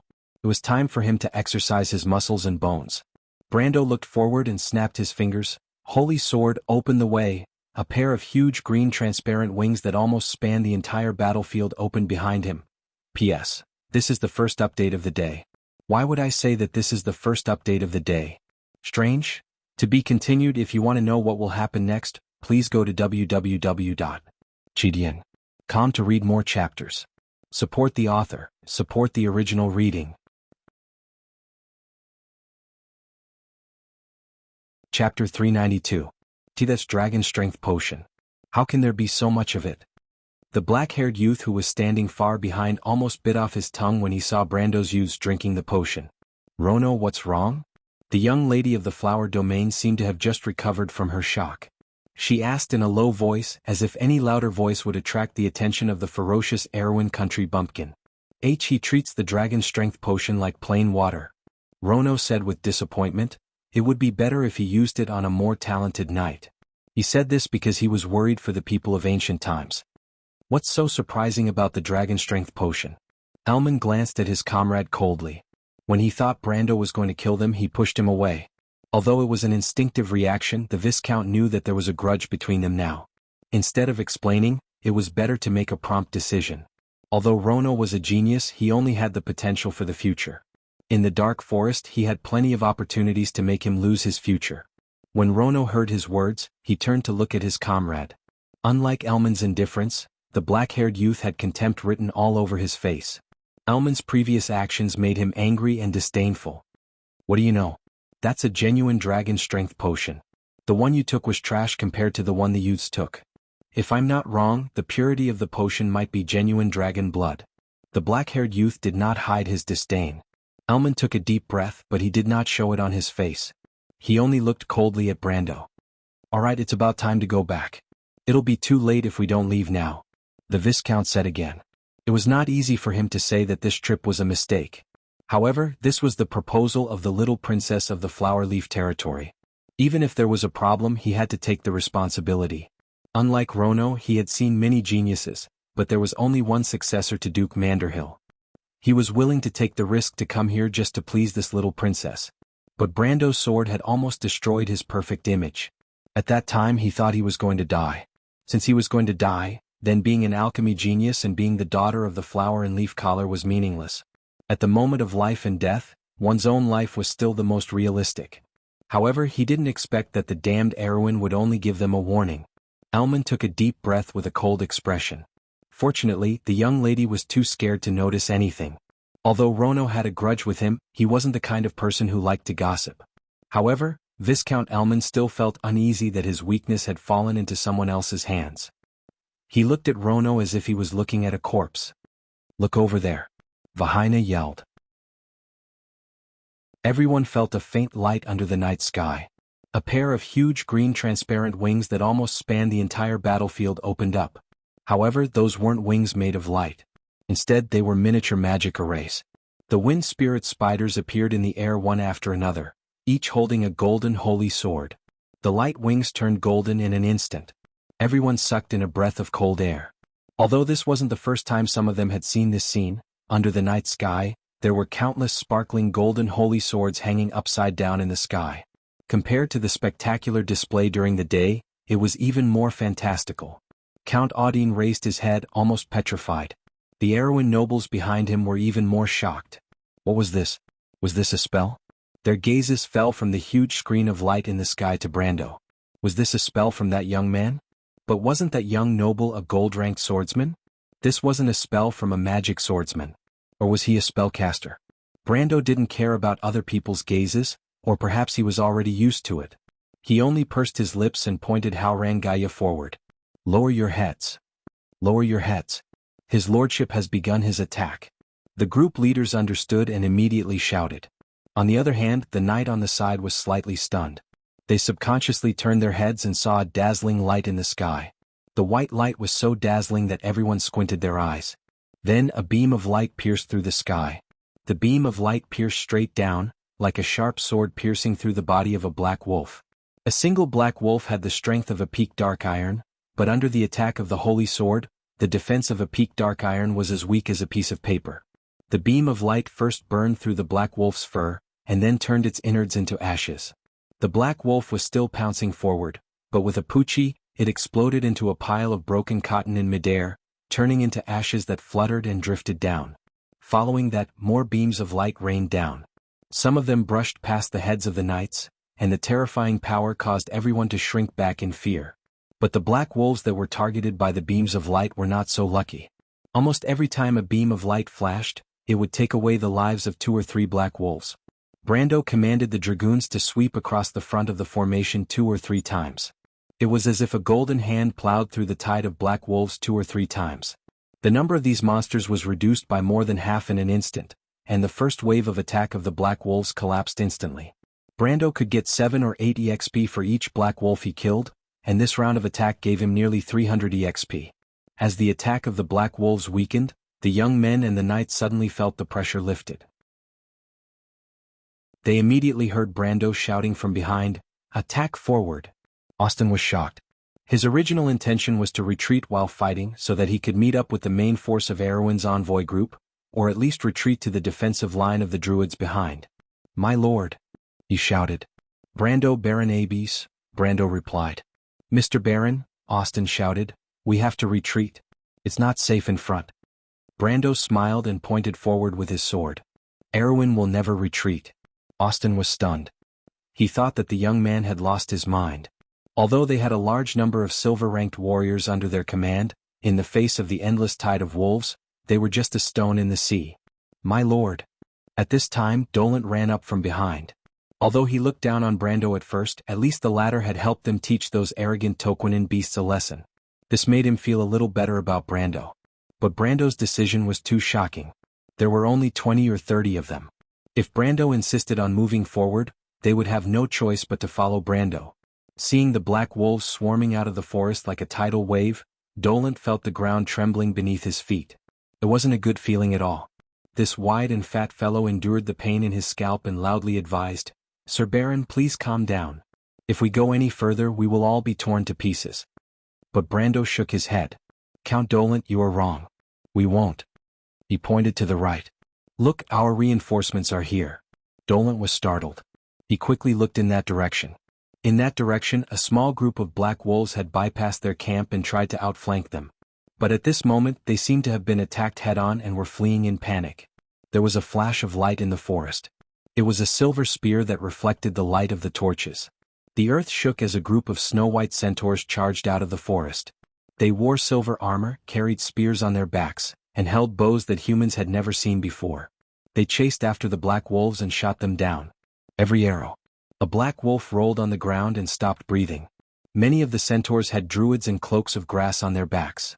The druids raised their wooden staffs and huge vines ran along their sides. Green tentacles rose from the ground and lifted the bodies of the black wolves high into the air.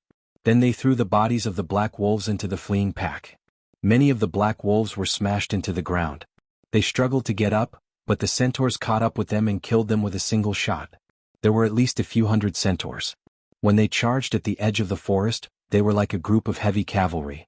They cut into the flanks of the black wolves with a heavy rumble, and the situation of the battle changed in an instant. The centaurs continued to charge forward. They cut into the area between the black wolves and Brando, blocking the front of Brando's group. Then, a centaur that looked older than the rest broke away from the group. This centaur wore armor that was different from everyone else. It had a pair of horns that curved backwards on its shoulders, and an exquisite breastplate that fit its skin perfectly. The metal outlined its muscles. It held a spear in its hand and shouted in front of Brando. "Human, I am Wade. We have heard of the Druid Elder's suggestion. We will protect you from the first wave of the calamity of wolves." The Erewhon nobles were shocked. They immediately turned around to look at Brando. They didn't know what kind of agreement this noble had reached with the Druids. "You agree?" Brando asked. "What about the tree sprites?" "I am here, young man." The light on Wade's back distorted, revealing a tall elf with a head full of green hair. He wore a leaf headdress and a cloak, and his upper body was bare. He carried a longbow on his back that was much larger than the ones used by the centaurs. It made people wonder how the elf could use a bow. But when the elf appeared, Amandina, who was behind Brando, was shocked. "It's you." This elf was the one that she and Scarlet met in the afternoon. The elf smiled and nodded. "If it was another human, I might have rejected the Druid Elder's suggestion. But I have a good impression of you, young man. Perhaps I can try to believe your words." Brando was also surprised. Why does this elf seem to know me? But when he saw Amandina's reaction, he guessed something and nodded. "There's no time for small talk. Let me explain the plan first." To be continued. If you want to know what will happen next, please go to www.chidian.com to read more chapters. Support the author, support the original reading. Chapter 393. The calamity of wolves surrounded the entire loop of trade winds, and the wolves that had entered the Green Tower were only the vanguard. Brando recalled that there were at least 12 packs of wolves in the first wave of attacks. He did not know if Greyclaw, Bloodfang, Whitemane, or Frostback were the ones in front of the Wall of Roses, but he was certain that there were at least 2 medium-sized packs. This was the weakest part of the first wave of attacks, but it was not to be underestimated. A pack of wolves led by a male wolf could reach the size of tens of thousands, and a mature black wolf was close to the peak of Iron rank. Most of the Druids in the Witherwood Council were not even at this level. Not to mention, in terms of numbers, humans could not be compared to these monsters. The only advantage that the Druids had was that the monsters within the range of their fire seed would be greatly weakened. Brando remembered that when the Black Wolves attacked the Green Tower in the game, the large and stable fire seed suppressed them by 15 levels. However, the Wall of Roses only had a small and unstable fire seed, which was much weaker than the one in the Green Tower. Furthermore, Brando had to break through the blockade of the wolves and enter the loop of trade winds. It was easy to imagine how difficult it would be. In comparison, Brando's plan was not that complicated. There was a gap of about 10 hours between the first wave of attacks and the second wave of attacks. Therefore, as long as they could break through the blockade of the first wave of attacks, they would be able to enter the loop of trade winds before the second wave arrived. The only problem was how to break through the blockade within the limited time. And this was where Brando needed the Druids' help. When Elder Wydd led his subordinates to Brando's position in the south, the Druids had already launched an attack on the Wall of Roses. It was as if a long horn had sounded in the forest in the middle of the night. Countless birds flapped their wings in the dark, attracting the attention of countless people. It was as if a sleeping dragon had raised its head and let out a long cry that signaled its awakening. The sound was clear and melodious, and it shook the entire forest. In that direction, under the call of the horn, over 1,000 Druids and tree elves surged out of the forest. These forest allies draped in cloaks of vegetation seemed to form a green defensive line, instantly blocking off the left flank of the Black Wolf pack that was surging like a tide in that direction. Then hundreds of deadwood guards awakened from the dark forest under the Druids' summons. These ancient trees that were a few stories tall stepped into the pack of wolves and lowered their bodies. Their huge palms could send the calf-sized black wolves flying with a single sweep. As soon as the 100 deadwood guardians entered the fray, the attacks of the Black Wolves came to a halt. Even the peak Iron rank wolves could not withstand a single blow from the wrath of nature. Summoning the Deadwood Guard was a level 4 spell. Although the low-level Deadwood Guard was only a temporary existence, it still had the strength of a mid-silver. Although it was not comparable to the real ancient Treants, it was more than enough to deal with these Black Wolves. However, only the elites of the Druid Council could summon Deadwood Guardians. These elite Druids had no intention of returning to the Green Tower alive. It was evident that the Druid Council had put in a lot of effort to support Brando's plan. However, the Deadwood Guardians were only meat shields, while the Tree Elf archers were killers. Tree Elves were natural-born archers. Most legends mention this, but there was a difference between seeing it with one's own eyes and hearing it with one's own eyes. In the human world, a trained archer could only shoot 10 to 12 arrows per minute. Even with the aid of magic, it was difficult to reach 15 arrows per minute. However, in the society of the Tree Elves, even the most mediocre soldier could shoot at least 25 arrows per minute. Moreover, they used stronger longbows. Hundreds of Tree Elves could create a terrifying storm of arrows. Moreover, in order to deal with monsters in the forest, the elves used ironwood hunting arrows or conical arrows. These arrows were simply a disaster for monsters with low defense like black wolves. After 2 volleys of arrows, the left wing of the black wolves began to collapse, leaving behind a large number of corpses. However, the heavy blow to the left wing immediately attracted the attention of the alpha wolves in the pack. These alpha wolves whimpered to control their own pack while loudly calling out to inform the alpha wolves further away. Male wolves. For a moment, the howls of the wolves echoed throughout the battlefield. After a long whimper, the overlord hiding in the deepest part of the wolf pack finally raised its huge head.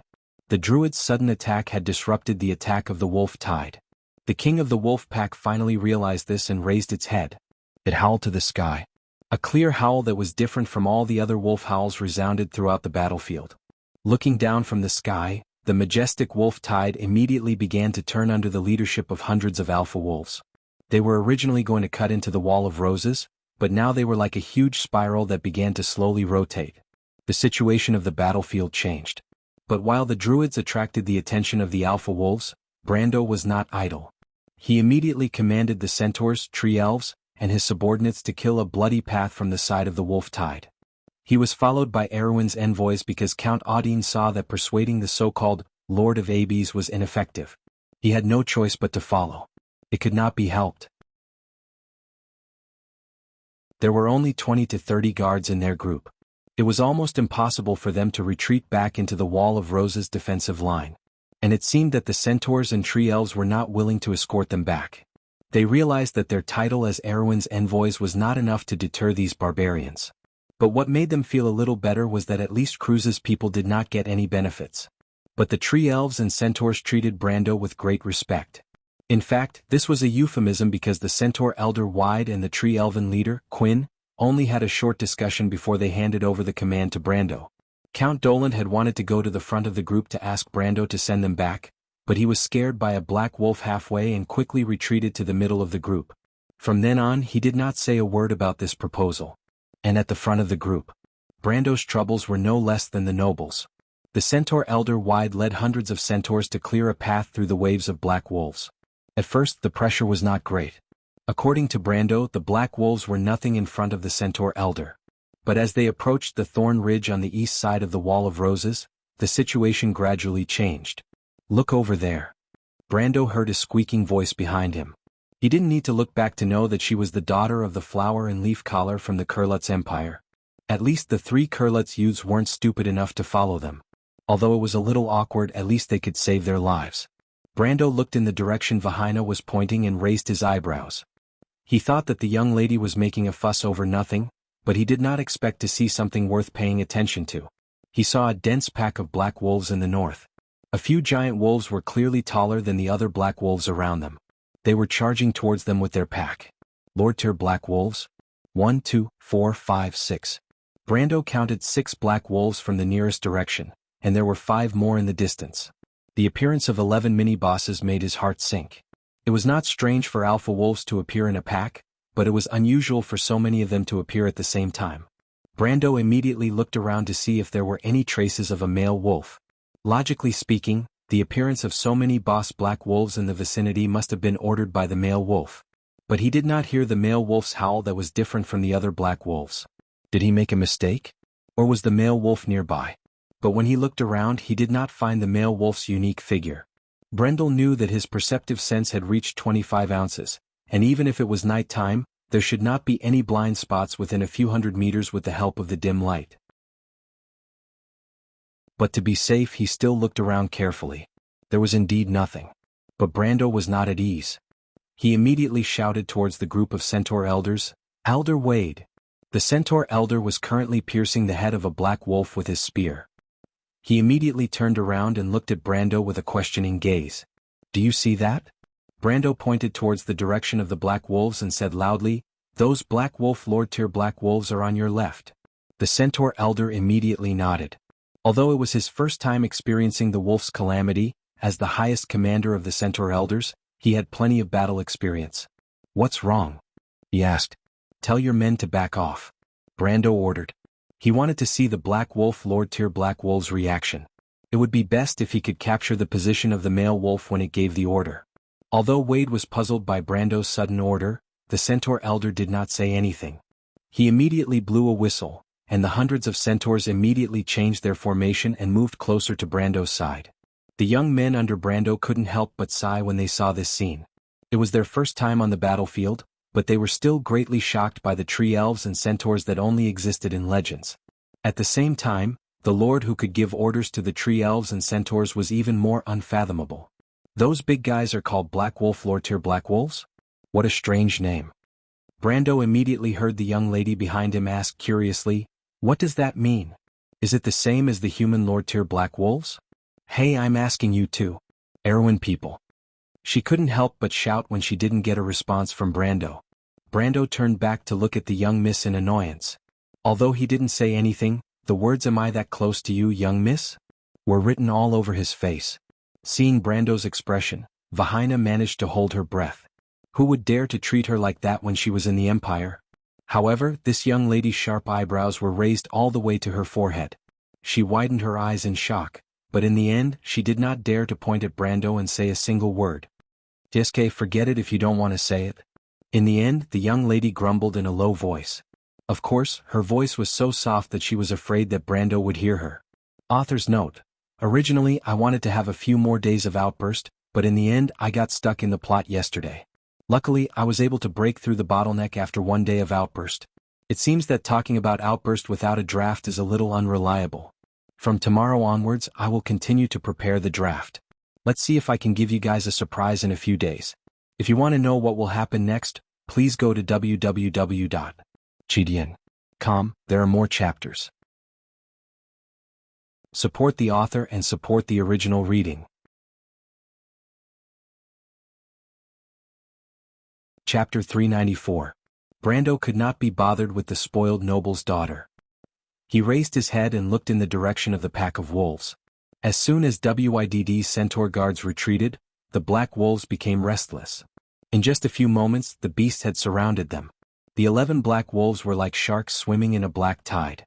Brando could see that they were driving their own kind forward, intending to surround them. Brando did not hold back. At first, he had summoned the wind spirit spiders to hide in the forest to avoid attracting too much attention. But at this moment, he waved his hand and more than 200 golden light spots immediately rose from the forest like bombers. They soared into the sky and dived towards the black wolves.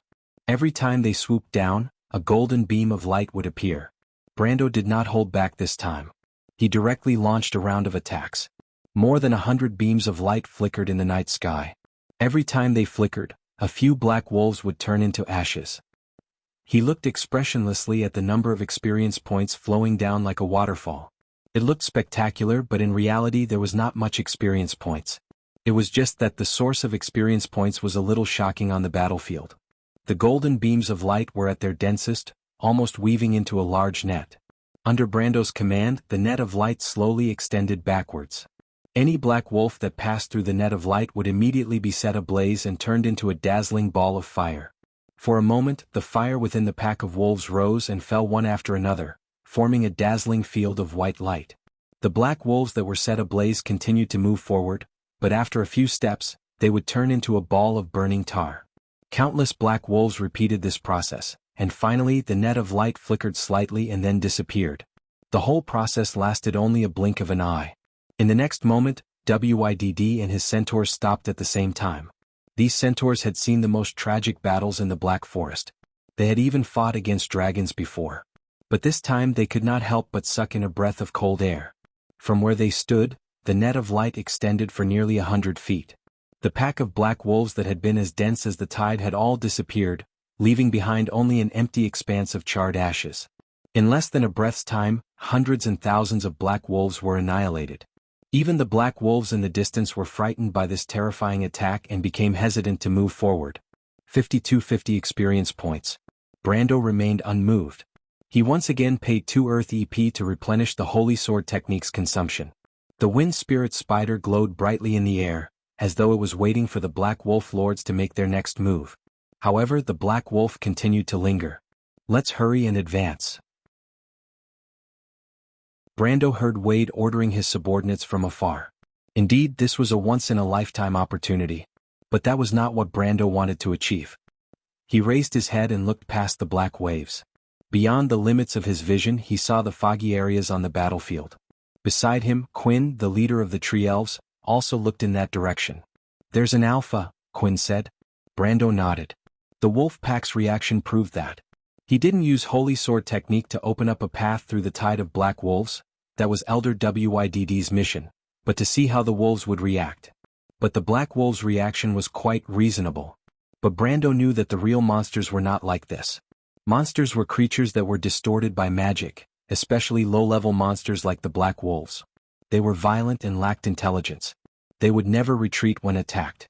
Instead of looking at them as individuals, it was better to look at them as a whole. An injured black wolf would only become more violent. But they retreated. This meant that the black wolves were intentionally avoiding harm. Only the alpha of the wolf pack, the male wolf, could do this. Because the male wolf had the intelligence of an adult human, it could consciously order the wolves to reduce their losses. But this reasonable reaction exposed the existence of the king of the wolf pack. After a short while, a long howl suddenly sounded in the misty battlefield. This howl was different from the usual black wolves. It was loud and mournful, as if it was announcing something. It knows that we found it. Quinn's expression changed. He took out his longbow and whispered. The black wolves began to move. Brando nodded again. The beast was very cunning. It probably guessed his intention. It was a little creepy, especially when you knew that a beast had the same intelligence as you and was plotting to rip out your throat. You couldn't help but have a feeling of goosebumps on your back. At least Brando saw Carglass, who was always fearless, change his expression. How can a beast be so smart? The young noble from the Maxon region could not help but ask. The tree elves put up a finger and made a shushing gesture. Shoo, that's a male wolf. Don't question its authority. Be careful, it might slit your throat in your sleep. The tree elves whispered. This time it was not only Carglass. The strange tone made Genos and Roland shiver. Brando saw this scene and did not find it funny at all. This was a male wolf. In the Black Forest there had always been a legend. Every 100 years when the two moons shone together, the year of the tidal cycle, the young wolves that were born under the red moonlight would eat their siblings and parents. They would then grow into giant wolves that were stronger, more outstanding, more cunning, and more ferocious than ordinary wolves. Male wolves. Another legend mentioned that the male wolf was the mate of Ekis, the wolf's calamity. They would mate in the summer and their offspring would walk like humans. They were the scourge of the dark forest that had existed for thousands of years, the Night Shadow. No matter which legend it was, it portrayed the cunning and ferocity of the male wolf. And it was the truth. Brando looked at the misty battlefield. His gaze seemed to penetrate the fog. Amandina, he said. Yes. Amandina took a deep breath and turned around. Her face was a little pale. Amandina was very nervous. She could barely hear her own heartbeat due to the low growls around her. She was surrounded by an endless tide of black wolves. It was as if she was a small boat in the middle of a stormy sea that could capsize at any time. In fact, everyone was the same. The young people did not look too good either. Moreover, the air was filled with a pungent burnt smell. Amandina, who came from Bragg's, could not help but feel nauseous when she thought about where the smell came from. But she resisted the urge to vomit. She pulled her skirt with one hand to prevent it from getting dirty. She walked up to Brando and asked, My lord, is there anything I can help you with? I remember that the potions I made are with you, right? Yes. Give me the gray one. Amandina immediately opened a small leather pouch at her waist. Brando looked at the various potions neatly arranged and carefully sorted. He could not help but raise his eyebrows. At least he could not do this. Even if he was a level 130 warrior, Brando was still used to putting all the potions together randomly. It was as if taking them out would give him a surprise. But most of the time, taking out the wrong potion in the game could be fatal. Especially when you were on the verge of death and wanted to find a bottle of number 7 holy water, only to find a bottle of ketchup after searching for a long time. You know how embarrassing that is. But this bad habit had been with him for many years. Brando did not want to change it, but he found that at least he had an assistant who could help him change this habit. Amandina took out the third test tube from the left. The whole process took less than a second, and the potion was handed to Brando. Amandina. Brando took the potion and could not help but call out. Yes. Amandina was slightly surprised. Compared to Tia, he replied, unplugging the cork from the test tube, you and Pharaoh are more like sisters. But who is the elder and who is the younger? Amandina glared at him, but did not forget to close the pouch carefully. Brendel raised his head and looked at the battlefield. The fog seemed to have thickened, and there seemed to be an endless number of beasts with blood-red eyes surging out from the fog. They were closing in again and the situation on the battlefield was changing. Could it be that this pack of wolves is the Mist Howler? Brando knew that every male wolf had a unique name and had a unique ability. Legend has it that the howling male wolf could travel through the fog and take away the lives of travelers who had lost their way in the white fog. He frowned. Nature-type male wolves were the most difficult to deal with. In comparison, he was more willing to deal with physical-type wolves. For example, Bloodclaw and Frostbite were much easier to deal with. What a pity. Brando cursed under his breath. The cunning of the Mist Howler male wolves was beyond his expectations. He did not expect that the druids would not be able to attract the attention of 2 Mist Howler male wolves at the same time. It was difficult for his party to deal with just one Mist Howler male wolf. It was a Mist Howler male wolf. It was a monster that had awakened its element power. The fog was getting thicker and Brando was not the only one who noticed it. The youths stopped talking as the strange changes in their surroundings made them nervous. Erwin's party had also gotten closer, and Brando could see the knights in green armor approaching them through the fog. He raised his head and drank the murky gray liquid in the test tube. It was an eagle's eye potion that could increase perception and vision by 20 ounces for an hour. The ingredients were giant eagle feather and magic fern.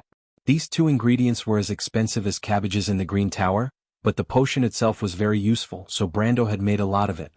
Brando drank the potion and immediately felt his vision become clear. It was as if the fog had become transparent. He turned his head and saw a shadow the size of a mountain in the north. Fuck, Brando cursed under his breath, that was fast. He immediately raised his hand and signaled everyone, especially the centaur elders in front of him, to slow down. There was no point in speeding up now. If they did not kill the Mist Howler male wolf, none of them would have a chance. The surroundings became eerily quiet. Then an abrupt scream broke the brief silence. It was the scream of a human before they died. P.S. Second update. Rumor. It is said that a certain king of traps has resumed publication, haha. Chapter 395. Everyone turned around and saw the knights chasing after the 2 silver-gray wolves, but they were too slow. The nobleman who was attacked only managed to let out a short scream before his throat was pierced by the sharp white teeth. His scream came to an abrupt end as the 2 wolves dragged the human's corpse into the white fog. How did they get here? Count Audine roared, how did you let them in? Are you all idiots? A cripple. A direct descendant of the Mist Howler. Brendel watched as the nobleman kicked his feet and disappeared into the mist. His eyelids twitched slightly. It really is that guy. He immediately waved his hand and shouted, everyone stay close. Those bastards are invisible in the fog. As soon as his voice trailed off, 2 streams of fog passed by the young man not far away. Be careful. Quinn raised his longbow and shot 3 arrows in that direction. 3 arrows, 2 from the front and 1 from the back, were like 3 silver lines in an instant. 2 blossoms of blood bloomed in the white fog. However, one of the arrows still missed its mark. The silver-gray wolf leaped to the side and pounced on a young man not far away. The monster's movements were shockingly fast. Before anyone could react, it had already bitten the young man's shoulder.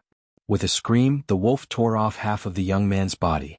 The young man, who was covered in blood, widened his eyes as if he could not believe that he was dead. Quincy.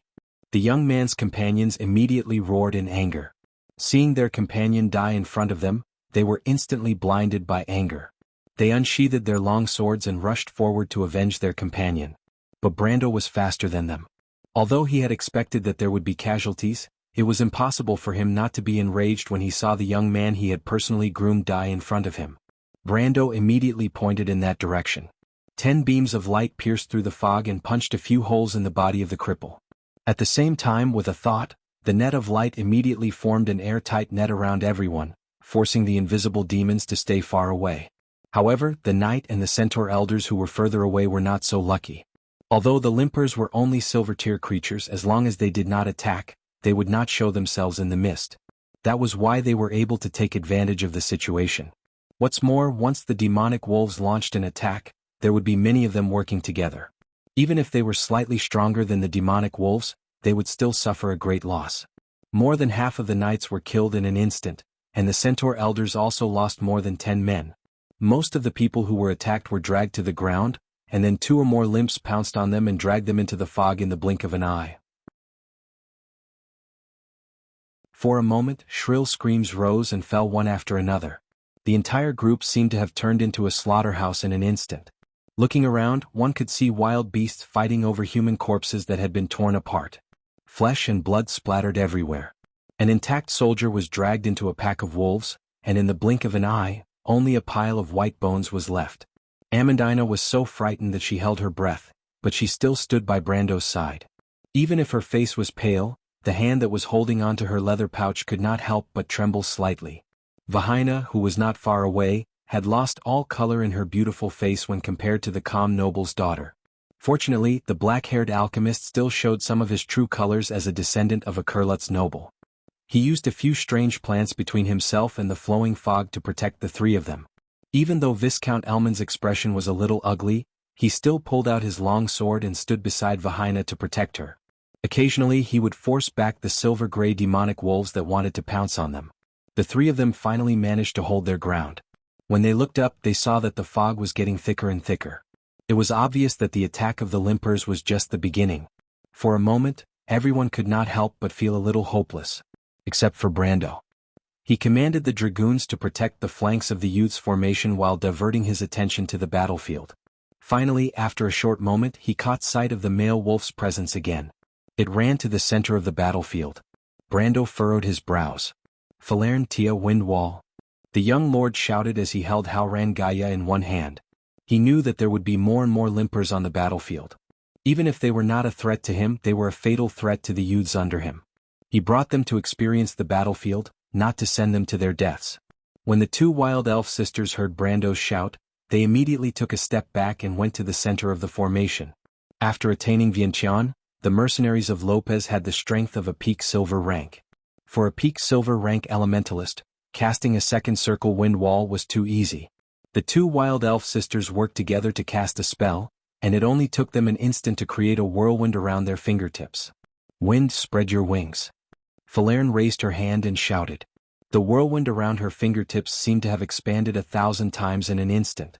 It was as if a tornado had appeared out of thin air and swept across everyone. Then, it stabilized around everyone and formed a roaring wall of wind with a radius of more than 100 meters around them. The second circle wind wall was a powerful weapon used to counter physical arrows.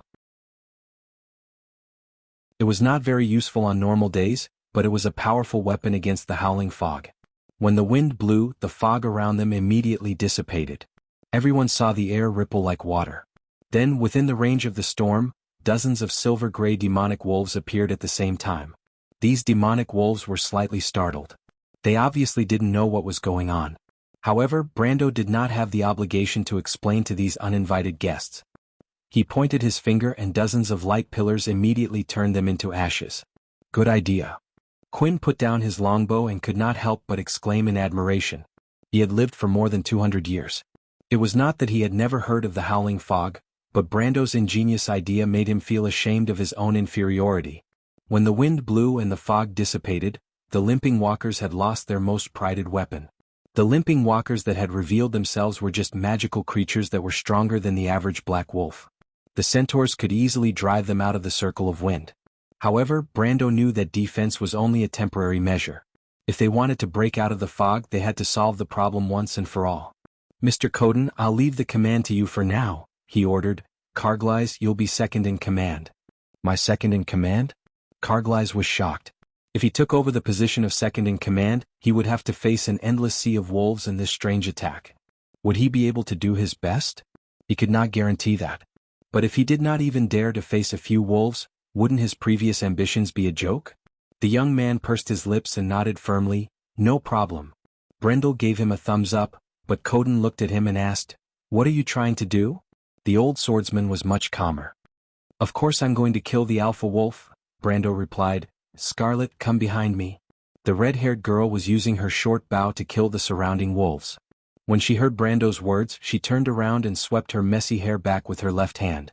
She then immediately threw the short bow to a young man beside her. She took out the lightning spear from her back and silently walked to Brando's side. "You won't be afraid if you follow me later, right?" Brando asked. "It's not the first time anyway." Scarlet looked at him with her amber eyes and replied, "Mr. Quinn, can you do it?" "No problem." The leader of the tree elves replied casually. Brando nodded. He wanted to bring Ropar along, but Ropar was a strength-based warrior and was not suitable for the battle below. He took a deep breath and raised Haurangaya in front of him. But at that moment, Brando felt a hand grabbing his hand. He turned around and saw Amandina frowning. She gritted her teeth and looked at him. "My lord, you forgot what you promised me. You're already a lord with responsibilities, why are you risking your life again?" Brando paused for a moment, but he still let go of Amandina's hand. "This is a battle, not a matter of personal heroism. Don't worry, I'm confident." Amandina opened her mouth, but she gritted her teeth and swallowed the rest of her words. "I understand." She lowered her head and replied with gritted teeth. Brando did not know what she knew, but he was not lying. If they stayed here for too long, the wolves would have the time to surround them. Then all of them would die without a grave. But the wolves were cunning and would not let them succeed so easily. If it was anyone else, they would have to fight to the death in this situation. But Brendel knew that if he had a chance to strike, he would be able to do it. Because this was him. Because this body had the memories of another person's soul. "But how do you plan to get past them?" Coden asked. "Outside the circle of wind, the wolves are like a tide. It's not easy to kill our way out, so how are we going to approach the wolves?" "Do you want the centaurs to open a path?" Quinn asked. "No need." Brando shook his head. He held his sword in his right hand and thrust it forward with his left hand. "Everyone listen to my orders. Split up." The entire battlefield fell into silence. Elder Widd turned his head to look at Brando. He was slightly startled, but he knew that he could not disobey an order from the army. He was full of doubts, but he raised his halberd up high. Author's note: I've already told you the reason yesterday, but there will definitely be 2 chapters. You can just come and refresh at around 8 every day. Also, I'm looking for a proofreader. There are typos, you know. To be continued. If you want to know what will happen next, please go to www.chidian.com. There are more chapters. Support the author, support the original reading.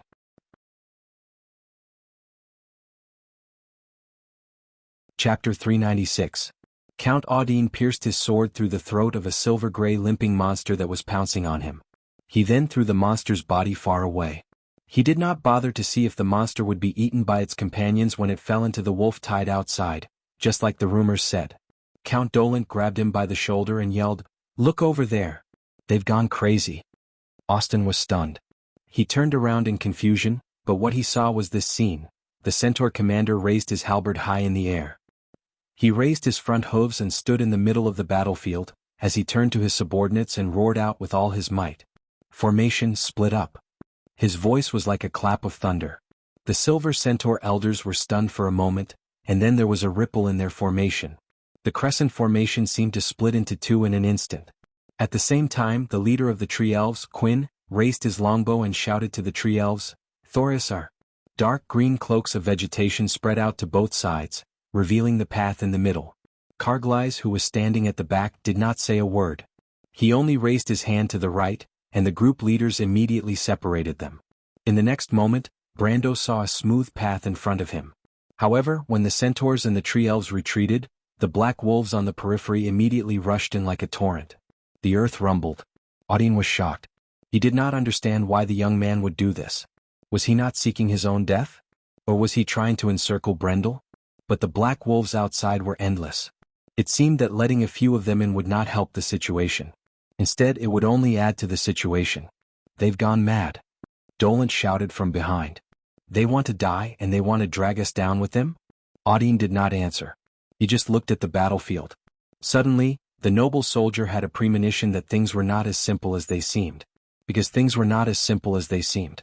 The black wolves formed a torrent that crossed the path between the centaurs and the tree elves. They were almost charging towards the youth who was behind them. The male wolf that commanded them clearly knew that this youth was the highest commander of this group. It wanted to kill Brando in one fell swoop. But Brando had the same idea. "Are you ready?" Brando stared at the black torrent and asked. "Yes," she replied. Quinn withdrew his longbow and nodded. The young lord retracted his left hand and gripped Haurangaya with both hands, then pointed at the black torrent that was sweeping towards him. 10 meters. The black wolves in the front row had already lowered their bodies and were ready to pounce. They bared their snow-white teeth and growled from the depths of their throats. Brando could almost see the undisguised madness and thirst for slaughter in those blood-red eyes. He exhaled. He raised his sword. Explosive power, head-on breakthrough, buff from the spirit crystal. Next was the white raven sword art.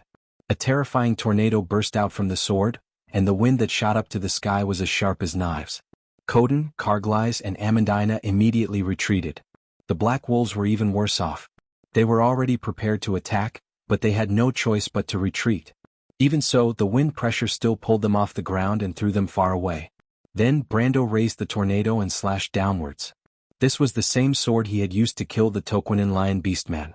But he did not use the white raven sword style at that time. Thus, he did not receive the buff from the 17+2 ranks of the military sword style. Thus, this attack could be said to be the combination of all the power that Brando had mastered over the past year. The huge wind pressure caused Haurangaya to shine and emit a dazzling white light.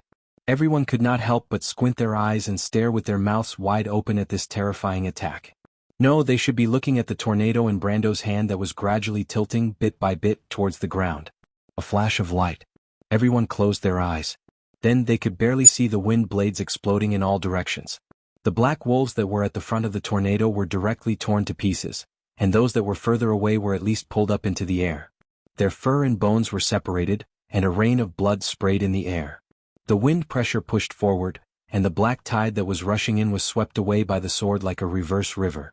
The wind blades swept across 100 meters in an instant, decapitating all the black wolves within range.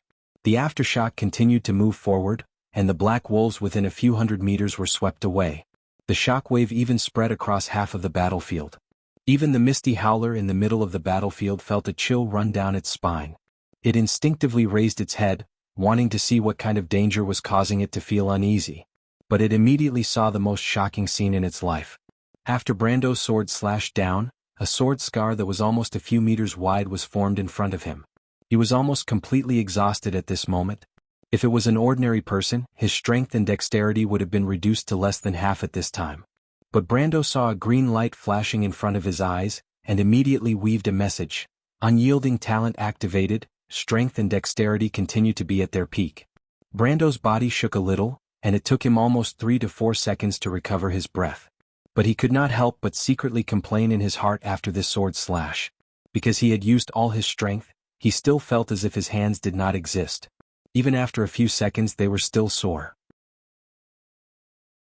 But when he opened his eyes, he already saw that there was an unobstructed passage between him and the male wolf that was hiding in the pack. The only problem was that the passage had shrunk by half in a moment. The black wolves did not seem to care how many of their kind died under the sword slash just now. They immediately began to fill the empty space that Brando's sword had created. "Hurry up," Austin took a deep breath. This count finally understood what Brando and the others were going to do. But in his opinion, this attack did not seem to be successful. Because almost in the few seconds that Brando recovered his breath, the wolves had occupied the passage again. Too slow. Austin could not help but sigh secretly. But Brando's attack was not over yet. He took a breath, then raised his left hand and roared, "Earth, give me a blade." Although he had used all his strength, the sound was still inaudible. But the effect caused by it made the male wolf that was watching this scene from afar almost turn around and run away. With a loud bang, the ground in front of Brando broke. The floor collapsed to the middle, and the two sides rose up high, the width of dozens of meters. The black wolves that had just rushed into this area could not dodge in time and were all pulled to the center by the huge force. Although they reacted in a moment and tried to escape to the sides, the power of nature was not something that a few monsters could resist. Only a series of continuous sounds could be heard. The ground sank down layer by layer, and countless black wolves were buried in the soil. The broken ground stretched forward until it was less than 10 meters in front of the misty howler. But before this cunning male wolf could react, Brando had already clenched his 5 open fingers. A rock tooth that was more than 20 meters tall suddenly protruded from the deep ground in front of Brando, and then a second, a third, and countless sharp teeth protruded out in succession. It was as if a man-made bridge was built between Brando and the male wolf in a moment. The whole process seemed to have gone through a long time, but in fact, it was only a flash. The misty howler was stunned for a moment before it realized what the human was going to do. It looked up at the towering bridge that protruded from the whole battlefield, and could not help but be slightly stunned. It then reacted and wanted to avoid it, but unfortunately, it was in this short period of time. It had already lost the chance to escape. Brando finally regained his breath after the Haurangaya unleashed its power. He immediately shouted, "Come close to me." Quinn and Scarlet immediately reacted and approached him from the left and right. The weight of the two people was no pressure for Brando's current strength. He grabbed the two of them and instantly activated charge. With 900-ounce agility, a black line extended forward on the rock-tooth bridge. The black line undulated up and down, and in the blink of an eye, it traversed a distance of hundreds of meters. Then Brando and the other two stopped in the air. They had appeared above the misty howler. The misty howler raised its head and looked at the tiny human that appeared in its blood-red vision. At the same time, Brando, Quinn, and Scarlet also saw the giant wolf that was covered in gray fur. It was almost the same size as the 5-headed snake lizard that they killed half a month ago. It only had one eye. Legend has it that the misty howler lost one of its eyes in a battle with a male wolf called Unicorn. The game designers recreated the scene very realistically, just like the giant wolf that appeared in front of Brando now.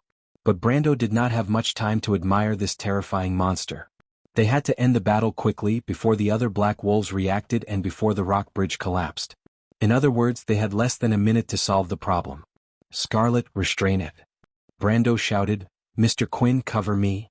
As he said this, he was already like a meteor falling towards the male wolf. The misty howler howled. It did not like to participate in battles, but if there were humans who challenged its authority, it would not mind tearing their bodies apart. It looked at Brando's slow figure and swung its paw at him. Of course, Brando knew that his attack would not work. The male wolf was an elemental awakened monster and was at least 7 times more agile than him. He was probably not much faster than a snail in the eyes of the misty howler. When he saw the misty howler's shoulder move, he knew that it was going to reach him first. But he had already expected this. He stretched out his right hand and activated the ring of the Wind Empress on his index finger. A wind bullet was shot out. Although the seemingly sharp airflow was no different from a gentle breeze to the male wolf, the recoil from the airflow was enough to push Brando back, barely dodging the wolf's claws. But when the male wolf's attack failed, it immediately pounced on Brando again. The two actions of grabbing and pouncing were completed in the instant Brando landed on the ground. It was so fast that only a blurry white shadow could be seen. Brando was in midair and the ring of the Wind Empress was still on cooldown, so he could not dodge. It seemed that he was about to die in the wolf's mouth. To be continued. If you want to know what will happen next, please go to www.chidian.com to read more chapters. Support the author, support the original reading. You're tuning in to the Han Lee's Wuxia Chronicles YouTube channel. We're so grateful for your support, and don't forget to subscribe to join us on this incredible journey through captivating stories. Your generosity through donations truly makes a world of difference, as it's the primary source of revenue that allows me to expand and enhance this channel for you. Thank you from the bottom of my heart for being a part of this adventure.